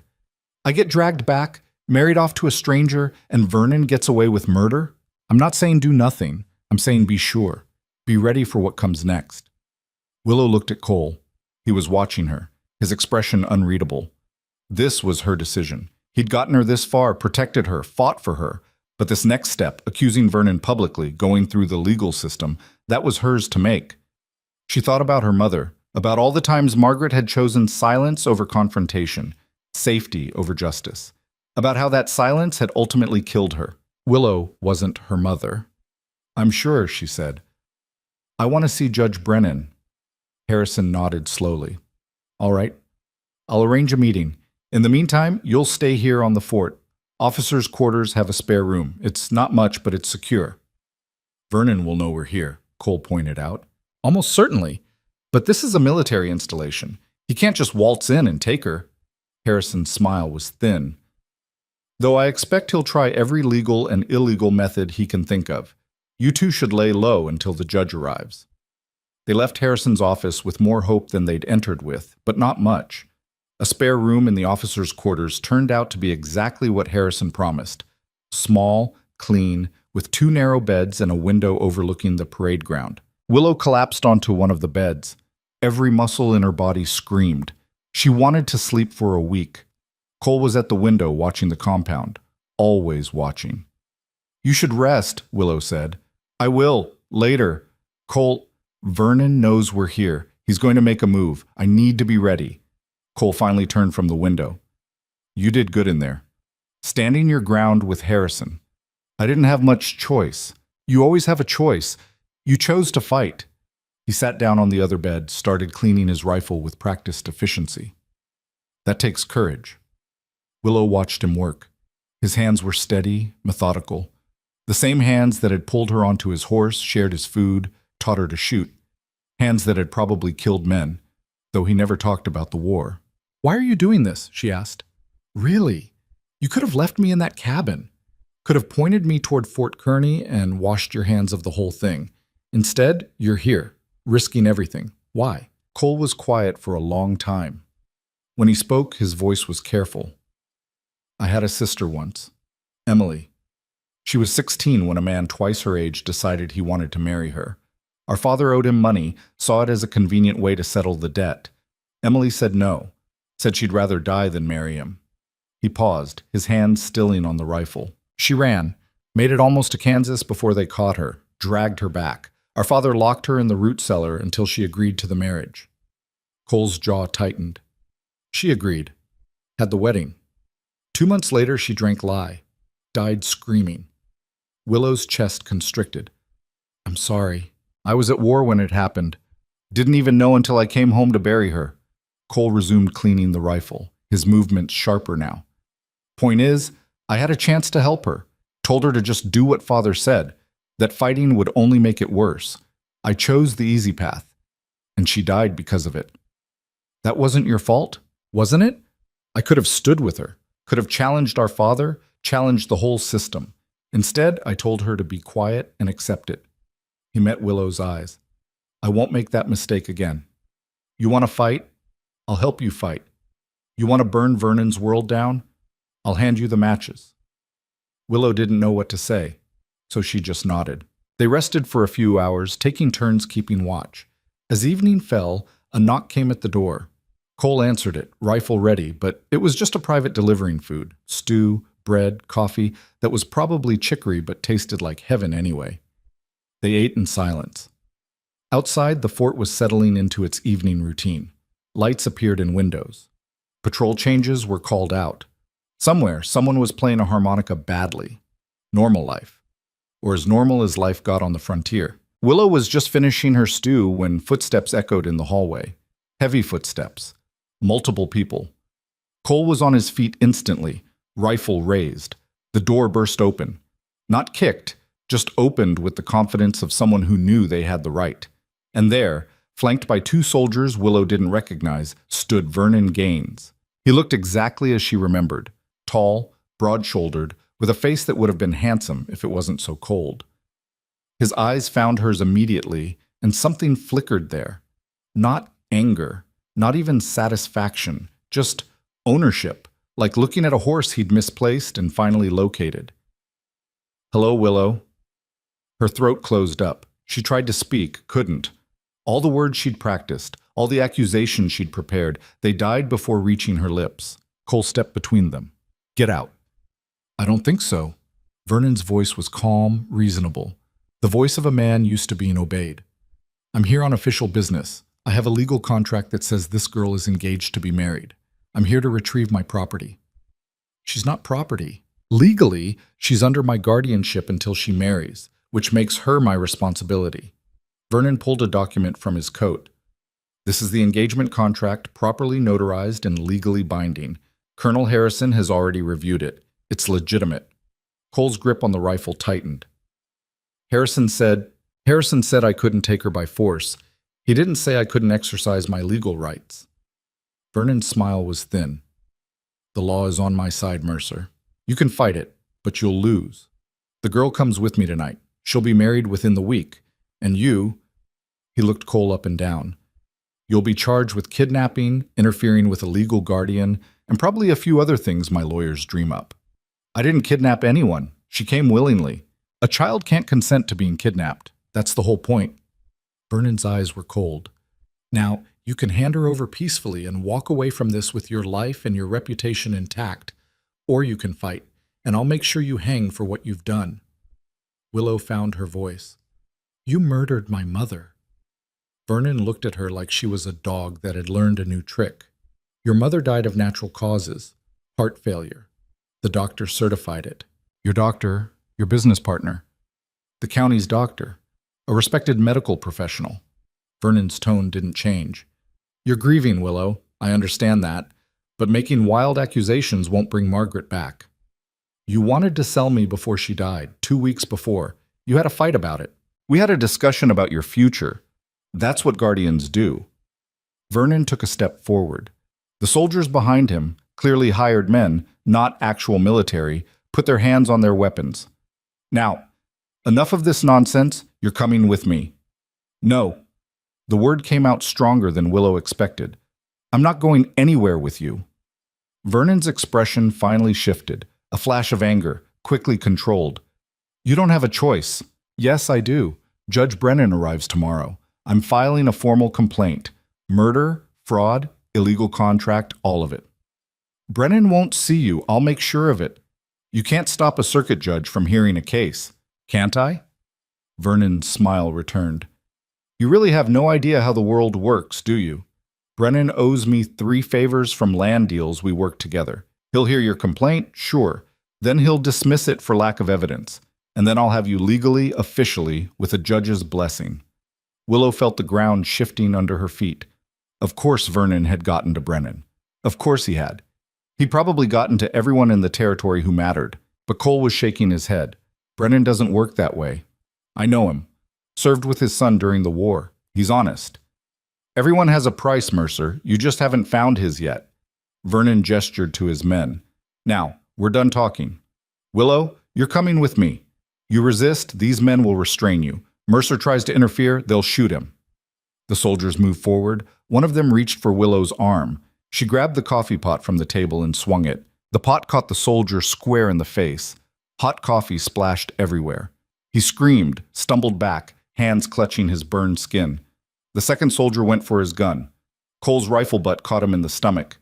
He doubled over and Cole brought the rifle around, pointed it at Vernon's head. "Call them off." Vernon didn't even blink. "You pull that trigger, you're a dead man." "Maybe, but so are you." They stood there, frozen. Vernon and Cole locked in a contest of wills. The burned soldier was still screaming. The other one was trying to get his breath back. Then Colonel Harrison's voice cut through the chaos. "What in the name of sanity is going on in here?" Everyone turned. Harrison stood in the doorway, flanked by 4 actual military soldiers. Not hired guns, but real troops. His expression was thunderous. "Colonel," Vernon said smoothly, already adjusting his strategy, "I was attempting to retrieve my ward when Mercer assaulted my men. Your men are civilians. They have no authority on this base." Harrison's voice could have cut steel. "And you, Gaines, were told to wait for Judge Brennan before pursuing your claim. The law says I'm in command of this installation, which means what I say goes." Harrison looked at the burned soldier, who was being helped up by his companion. "Get your men to the infirmary, then get off my base. You can plead your case to Brennan tomorrow like everyone else." "This is outrageous. I have a legal right." "You have a claim, not a right. There's a difference." Harrison's eyes were hard. "Now leave, before I have you arrested for trespassing and disturbing the peace." Vernon's jaw clenched. For a moment, Willow thought he might actually challenge Harrison, might try to force the issue with money or threats or whatever leverage he thought he had. But Vernon was too smart for that. He knew when to retreat. "This isn't over," he said, to Harrison, to Cole, to Willow. "Tomorrow, when Brennan hears the evidence, or lack thereof, you'll all see that I'm within my rights. And when that happens, Mercer, I'm going to bury you." He turned and walked out, his men limping after him. Harrison waited until they were gone, then closed the door. "You threw a coffee pot at an armed man?" "It seemed like a good idea at the time," Willow said. Her hands were shaking now that the adrenaline was fading. "It was stupid. Brave, but stupid." Harrison looked at Cole. "You really think Brennan's clean?" "I know he is. Vernon's lying about the favors." "You better be right, because if Vernon's gotten to him, this whole thing falls apart." Harrison moved to the window, checked the compound. I'm posting guards outside your door. Vernon tries anything else tonight, he'll have to go through them. Thank you, Willow said. Harrison looked at her. Really looked at her. You remind me of my daughter. She's got that same stubborn streak. That same refusal to back down when she knows she's right. He sighed. I hope to hell you actually are right, because if you're wrong, I just made a very powerful enemy for nothing. I'm right. Then prove it. Tomorrow, when you see Brennan, you bring everything you've got. Every piece of evidence, every witness, every argument. You convince him Vernon murdered your mother and forged that contract. Because if you don't... Harrison didn't finish the sentence. He didn't have to. If she didn't, she'd be married to a stranger within a week, and Vernon would make sure everyone who helped her paid for it. Harrison left. Cole checked the window again, then finally lowered the rifle. Get some sleep, he said. Tomorrow's going to be rough. Willow wanted to sleep. Wanted to close her eyes and escape into unconsciousness. But every time she tried, she saw Vernon's face, heard his voice, felt the weight of his certainty that he'd already won. Maybe he had. Maybe the whole system was rigged in his favor and fighting was just prolonging the inevitable. But then she thought about her mother, about Emily, Cole's sister, about all the women who'd been broken by men like Vernon, and she thought, not me, not today. Tomorrow, she'd face Judge Brennan. She'd tell her story. She'd present her evidence, and somehow, some way, she'd make him see the truth. She had to, because the alternative was unthinkable. Morning came too fast and not fast enough. Willow had barely slept, her mind churning through everything she needed to say to Judge Brennan. Every argument she could make, every piece of evidence she had, thin as it was. The newspaper clipping felt like nothing in her pocket, just paper and ink against Vernon's wall of money and influence. Cole was already awake, standing at the window with that same watchful intensity. He'd probably been there all night. He's here, Cole said without turning around. Just rode through the gate. Vernon's with him. Willow joined him at the window. A carriage had pulled up to the headquarters building, nicer than anything else on the fort, pulled by matched horses that probably cost more than most people made in a year. An older man climbed out, tall and lean, with white hair and the bearing of someone who'd spent a lifetime making decisions that mattered. Judge Elias Brennan. Vernon emerged from the shadows of the headquarters porch, greeting Brennan with the easy familiarity of old friends. They shook hands. Vernon said something that made Brennan laugh. Willow's stomach turned to lead. They know each other. Doesn't mean Brennan's corrupt, Cole said, but his voice lacked conviction. A knock at the door. One of the soldiers Harrison had posted as guards.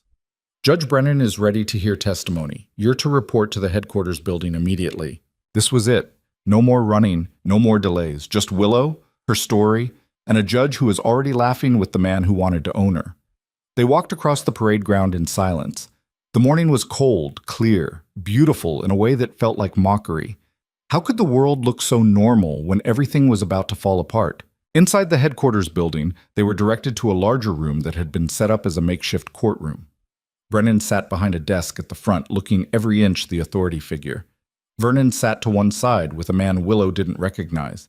His lawyer, probably. Expensive suit, calculating eyes, the look of someone who made a living finding loopholes. Harrison was there too, standing against the wall with his arms crossed.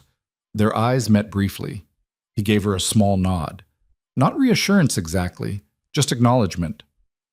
Miss Hart, Brennan said, his voice deep and measured, please come forward.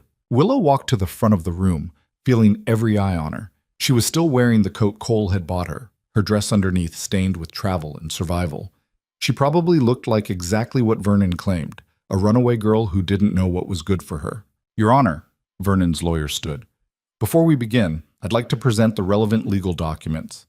The marriage contract between Miss Hart and Mr. Robert Dalton of Omaha, properly executed and notarized. The guardianship papers establishing Mr. Gaines as the girl's legal guardian following her mother's death. And the property transfer documents showing that the late Mrs. Gaines left her entire estate to Mr. Gaines, her lawful husband. He laid the papers on Brennan's desk like playing cards. Each one another nail in Willow's coffin. Brennan reviewed them slowly, his expression giving nothing away. Finally, he looked up at Willow. These documents appear to be in order. Do you dispute their authenticity? I dispute that they're legal. Willow's voice came out stronger than she felt. I never agreed to marry Robert Dalton. Vernon arranged it without my consent. I was 18, legally an adult. He had no right to sell me like property. Mr. Gaines was your legal guardian, the lawyer interjected. He had every right to arrange a marriage on your behalf, particularly given your age and lack of means. I didn't consent. Consent is not required when a guardian acts in the ward's best interest. Selling me to a stranger twice my age is not in my best interest. Brennan raised a hand. Miss Hart, please contain yourself. He looked at the documents again. While I understand your objection to the arrangement, the law is clear. A guardian has the authority to make such decisions until you reach the age of majority or marry. In this case, Mr. Gaines appears to have acted within his legal rights. What about my mother's estate? Willow pulled out the newspaper clipping with shaking hands. This notice says Vernon inherited everything. But I'm her daughter. I should have inherited at least part of it. Brennan took the clipping, read it. Do you have a copy of your mother's will? No, Vernon destroyed it. That's a serious accusation, Brennan said quietly. Do you have any proof? No. But she would never have left me nothing. She wouldn't have. Without the will, I can't determine your mother's intentions. Brennan set the clipping aside. Mr. Gaines, do you have the original will? Vernon's lawyer stood again. Your Honor, Mrs. Gaines did leave a will. I have a certified copy here. He produced another document. As you can see, she left her entire estate to her husband, with the provision that he would care for her daughter until such time as she married, which Mr. Gaines has faithfully done. Willow stared at the document. Her mother's signature was at the bottom. It looked real, but something about it was wrong. The handwriting was shaky, uncertain, not like her mother at all. That's a forgery, she said. It's notarized and certified by the county clerk, the lawyer said smoothly. Unless you have evidence of forgery, actual evidence, not speculation, the document stands. Brennan was watching her now, and Willow could see the pity in his eyes. Pity. Not belief, not support. Just the sad acknowledgement that she was fighting a battle she'd already lost. Miss Hart, Brennan said gently, I understand you're in a difficult position. Losing your mother, facing an arranged marriage, these are not easy things. But the law exists to provide order and stability. Without evidence of wrongdoing, I cannot simply overturn legal documents because you find them unpleasant. He murdered her. The words came out raw, desperate. Vernon murdered my mother. 2 weeks before she died, he tried to arrange this marriage. My mother refused. They fought. She told him I wasn't for sale. A week later, she was dead.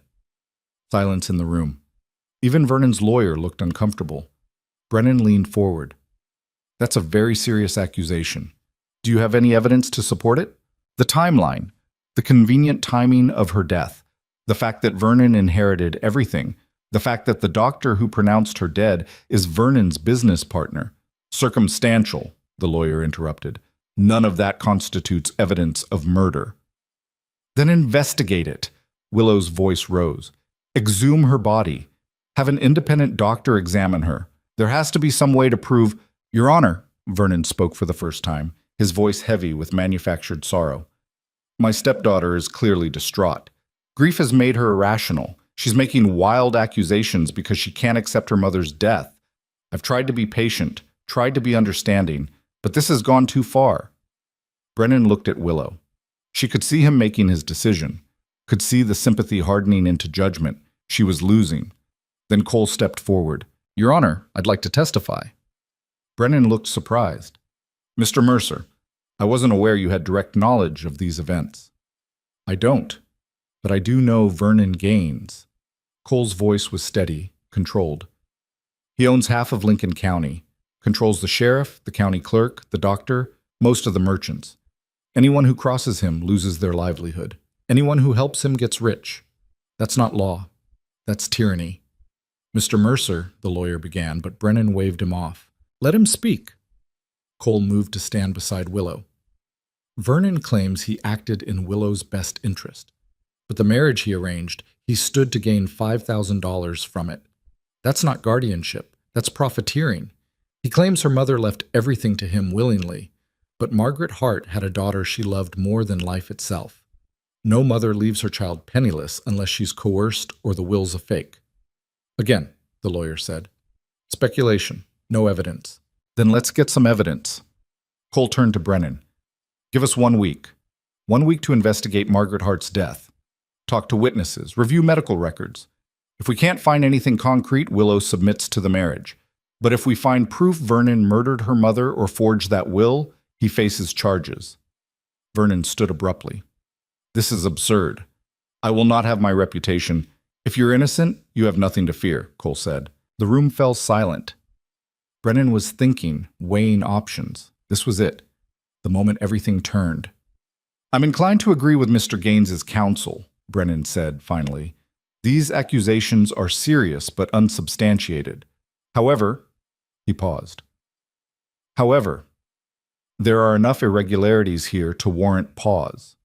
The timing of Mrs. Hart's death, the hasty estate transfer, the arranged marriage immediately following. Your Honor, the lawyer began. I'm not finished. Brennan's voice carried steel now. I'm postponing my decision for 72 hours. During that time, Mr. Mercer and Miss Hart may investigate their claims. If they produce credible evidence of foul play, we'll proceed to a full criminal investigation. If not, Miss Hart will honor the marriage contract. 3 days? Willow whispered. That's not enough time to... It's what you've got. Brennan looked at her directly. Use it well. And Miss Hart? If you're wrong about this, if you're making false accusations against an innocent man, there will be consequences. Understand?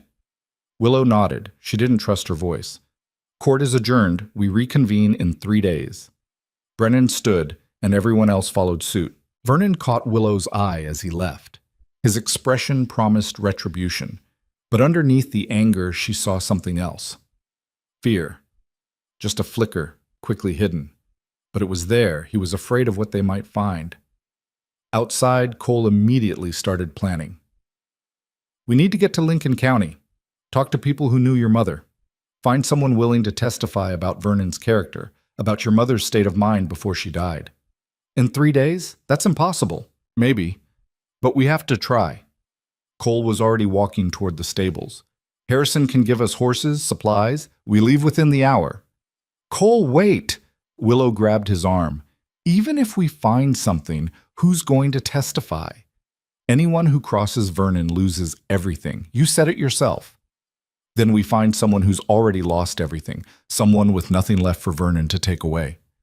Cole's eyes were hard with determination. There's always someone. We just have to find them. They left Fort Corney before noon, riding hard toward Lincoln County.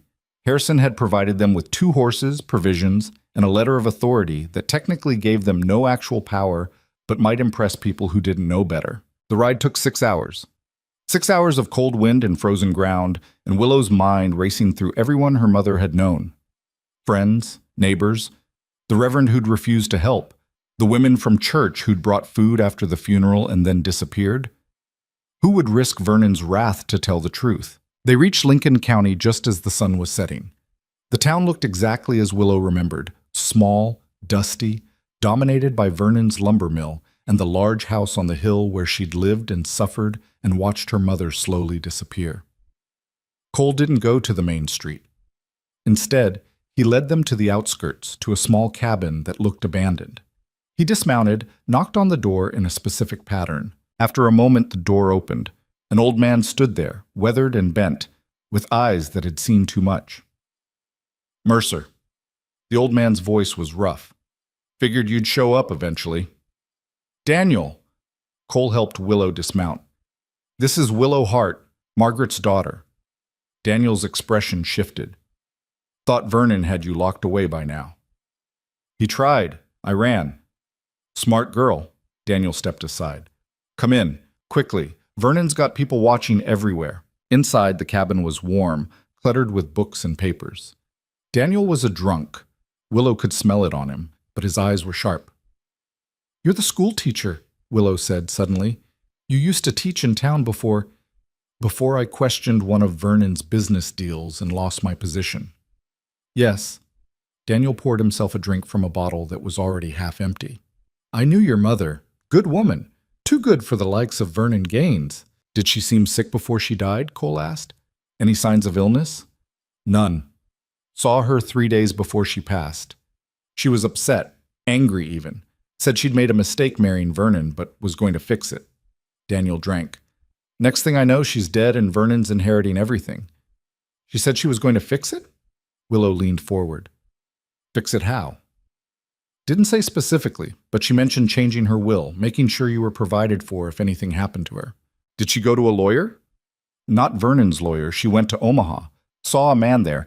I don't remember his name, but I remember her saying she'd done it, changed the will. Daniel looked at Willow. Whatever will Vernon produced, it's not the real one. Can you testify to that? Cole asked. In front of Judge Brennan, with Vernon in the room? Daniel laughed bitterly. I'd be signing my own death warrant. You'd be telling the truth. Truth doesn't pay for food.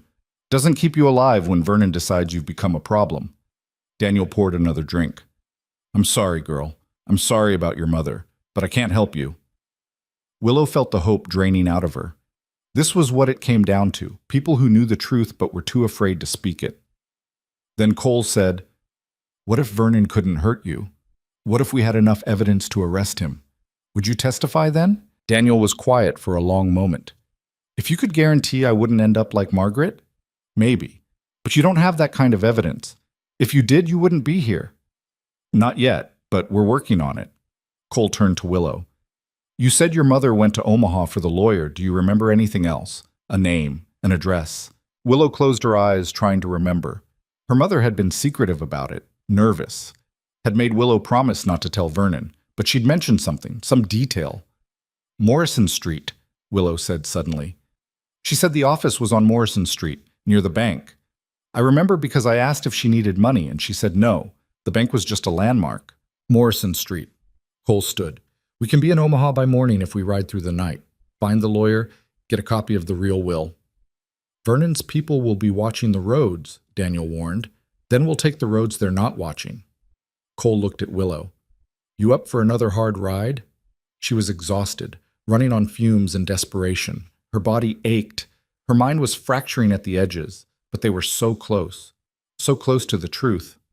Let's go. They left Daniel's cabin and rode into the darkness. Cole knew paths Willow had never seen, old trails through the prairie, creek beds that doubled as roads, ways around the main routes that only someone who'd spent years riding this territory would know. They rode all night, stopped once to rest the horses, to eat cold jerky and drink from a frozen stream.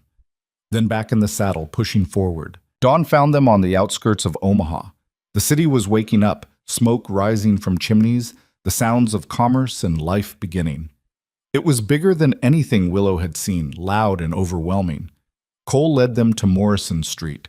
They found it easily, a commercial district lined with offices and shops. But there were at least a dozen lawyers' offices on the street. We'll have to check them all, Cole said. Ask about Margaret Hart. See if anyone remembers her. They started at the north end of the street. The first office had never heard of Margaret Hart. The second said they didn't handle estate planning. The third, Margaret Hart? The young clerk looked up from his desk. I remember that name. She came in about 3 months ago, met with Mr. Whitfield. Is Mr. Whitfield available? Cole asked. He's in court this morning, but he should be back by noon. They waited.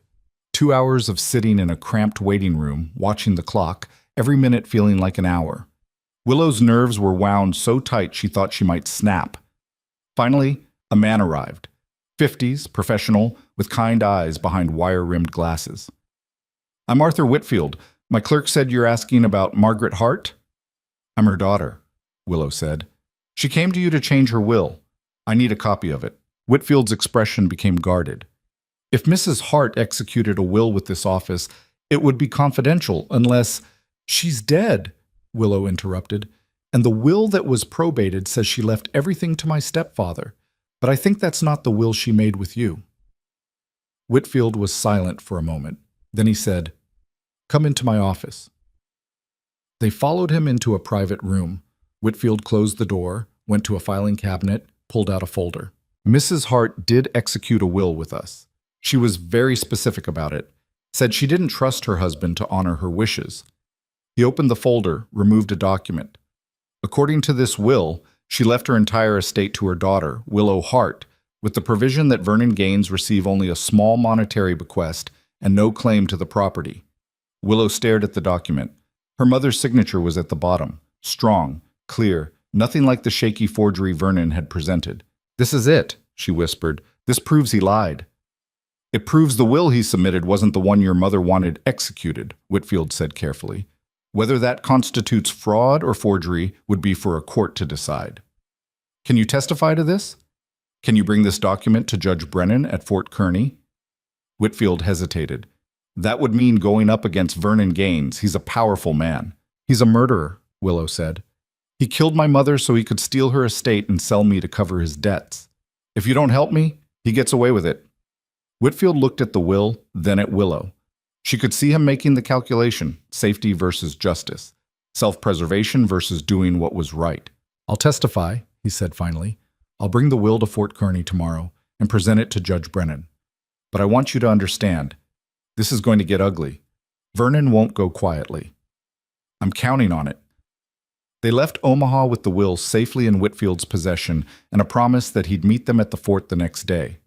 They rode back to Lincoln County, stopping again at Daniel's cabin. "The lawyer's testifying," Cole told him. "We have the real will. We can prove Vernon lied. Now we need you to testify about what Margaret said, about changing the will, about being afraid of Vernon." Daniel looked older in the lamplight, tired, but something in his expression had changed. "The lawyer's really going to do it?" "His name's Arthur Whitfield. He'll be at Fort Kearney tomorrow at noon." Daniel poured himself a drink, stared at it, then set it down without drinking. "All right, I'll testify. Margaret deserves that much. And if it means bringing Vernon down, even better." They had 2 witnesses. They had the real will, but they still didn't have proof of murder. The will proved fraud, but without evidence that Vernon had killed Margaret, he might face property crimes instead of the gallows. "We need the doctor's report," Willow said. "The one he filed about my mother's death. If we can show inconsistencies, questions he should have asked, but didn't." "Dr. Harlan's office is in town," Daniel said, "but he keeps his records locked up tight. Vernon's orders." "Then we'll have to get creative." Cole checked his rifle. "Where's his office?" "Above the general store. But he'll never give you those records. You'd have to—" Daniel stopped. "You're not seriously thinking of breaking in. I'm seriously thinking of getting justice. If that means breaking a few laws, so be it." Cole looked at Willow. "You don't have to be part of this. If we get caught—" "I'm already part of this," Willow said. "Let's go." They waited until after midnight. The town was dark, quiet, except for the sound of wind through the buildings. Dr. Harlan's office was on the 2nd floor, accessed by an exterior staircase. Cole picked the lock with a skill that suggested this wasn't his first time. Inside, the office smelled of medicine and old paper. Filing cabinets lined one wall. "Start looking," Cole said. "We find the file on Margaret Hart, we leave. Don't take anything else." They searched quickly, quietly. Willow went through the first cabinet, patient files organized alphabetically. She found her mother's name, pulled the file. Inside was the death certificate. Cause of death, heart failure. Time of death, approximately 2 a.m. No autopsy performed, no questions asked. But underneath that was another document, a letter, written in Dr. Harlan's own hand. It was addressed to Vernon. "Regarding our discussion about your wife's condition, I have prepared the necessary documentation as requested. The death certificate will cite natural causes. No one will question it. Your payment is appreciated." Willow's hands shook as she read it. This was it, proof of conspiracy, proof that Vernon had paid the doctor to lie about the cause of death. "Cole." He was at her side immediately. "Read the letter." His expression went cold. He paid him off. He actually paid him to falsify the death certificate. "Can we use this?" "We can try. It's evidence of conspiracy at minimum. Combined with the will, with the witnesses—" Cole folded the letter carefully. "This might be enough." They left the office, relocked the door, and disappeared into the night. The next morning, they rode hard for Fort Kearney. They had everything now. The real will, the doctor's letter, 2 witnesses. It wasn't perfect, but it was enough to raise serious questions. Enough to force Brennan to investigate. They reached the fort at midday. Whitfield was already there, looking nervous but determined. Daniel had arrived an hour earlier, sober for the first time in months. Judge Brennan reconvened the hearing in the same makeshift courtroom. Vernon was there with his lawyer, looking confident until he saw Whitfield. Then his expression fractured. "Your Honor," Cole stood, "we have new evidence." Willow presented everything. The real will, with Whitfield testifying to its authenticity, Daniel's testimony about Margaret's intentions, and finally, the letter from Dr. Harlan proving conspiracy. Vernon's lawyer tried to object, tried to discredit the witnesses, tried to claim the letter was forged, but the evidence was overwhelming. Even Brennan, who'd seemed sympathetic to Vernon initially, couldn't ignore it. "Mr. Gaines," Brennan said, his voice heavy, "do you have any explanation for these documents?" Vernon stood. For the first time since Willow had known him, he looked uncertain. "That letter, I don't know what that is. It's in Dr. Harlan's handwriting," Whitfield said. "I can arrange for a handwriting expert if needed." "The will is clearly a forgery," Vernon's lawyer tried. "My client has the original." "Your client has a forgery," Brennan said. "And unless you can produce evidence to the contrary, I'm inclined to believe these witnesses." He looked at Vernon. "I'm ordering an immediate investigation into Margaret Hart's death. Dr. Harlan will be brought in for questioning. The estate will be frozen pending the outcome. And Mr. Gaines, you are not to leave the territory or contact Miss Hart in any way. Do you understand?" Vernon's face had gone white. "This is absurd. I'm being accused of murder based on circumstantial—" "You're being accused of murder based on evidence your own doctor provided." Brennan's voice was ice. "Sheriff, place Mr. Gaines under house arrest pending the investigation." The sheriff, a local man who'd probably been on Vernon's payroll for years, hesitated. But Harrison stepped forward and 4 military soldiers with him. "I'll handle the arrest, Your Honor," Harrison said, "just to make sure there are no irregularities." Vernon was led away in chains. His lawyer followed, already talking about appeals and due process. But Willow barely heard it. She was too busy trying to breathe. It was over. Vernon was arrested. The investigation would proceed. And she— "Miss Hart," Brennan approached her. "I owe you an apology. I nearly dismissed your claims. I'm glad you persisted." "Thank you, Your Honor. The investigation will take time, weeks probably, but based on what I've seen today, I believe justice will be served." Brennan looked at Cole. "You did good work, Mercer. Both of you." They left the courtroom in a daze. Outside, the sun was shining. The world looked different somehow, lighter. "What happens now?" Willow asked. "Now we wait," Cole said. "They investigate. They build a case. Eventually, there's a trial. And if he's convicted, then he hangs, and you get your mother's estate back. Everything she wanted you to have." Willow thought about that. The farm, the property, the money. All of it hers now. All of it earned with her mother's blood. It felt empty somehow. "I don't want it," she said. "The estate, I don't want any of it." Cole looked at her. "That's your choice. But you should think about it before—" "I don't need to think about it. That place, it's where my mother died. Where Vernon controlled everything. I don't want to live there. Don't want to remember." Willow looked at Cole. "What I want is a fresh start. Somewhere new. Somewhere that's mine." "Wyoming," Cole said. "Like we planned." "Like we planned." They stayed at Fort Kearney for 3 weeks while the investigation proceeded. Dr. Harlan broke under questioning, admitted that Vernon had paid him to falsify the death certificate. Further digging revealed that Margaret had died of arsenic poisoning, slow, deliberate, administered over several days. Vernon had murdered her. Slowly, painfully, so he could inherit her estate and sell her daughter. The trial was swift. Vernon's money couldn't save him. His connections couldn't save him. The evidence was too strong, the witnesses too credible. He was convicted of murder and fraud, sentenced to hang.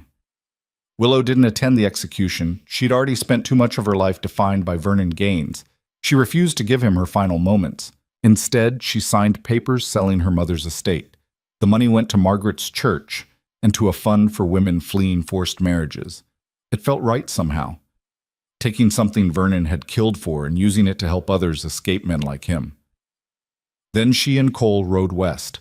They traveled slowly this time. No urgency, no pursuit, just 2 people moving towards something new instead of running from something old. They reached Wyoming in early spring.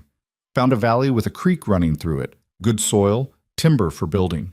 It was empty land, unclaimed, waiting for someone to make it home. This could work, Cole said, surveying the valley. Good water, defensible position, close enough to settlements for supplies, but far enough for privacy. You thinking of staying? Willow asked. Cole looked at her, really looked at her. I'm thinking I've been alone long enough.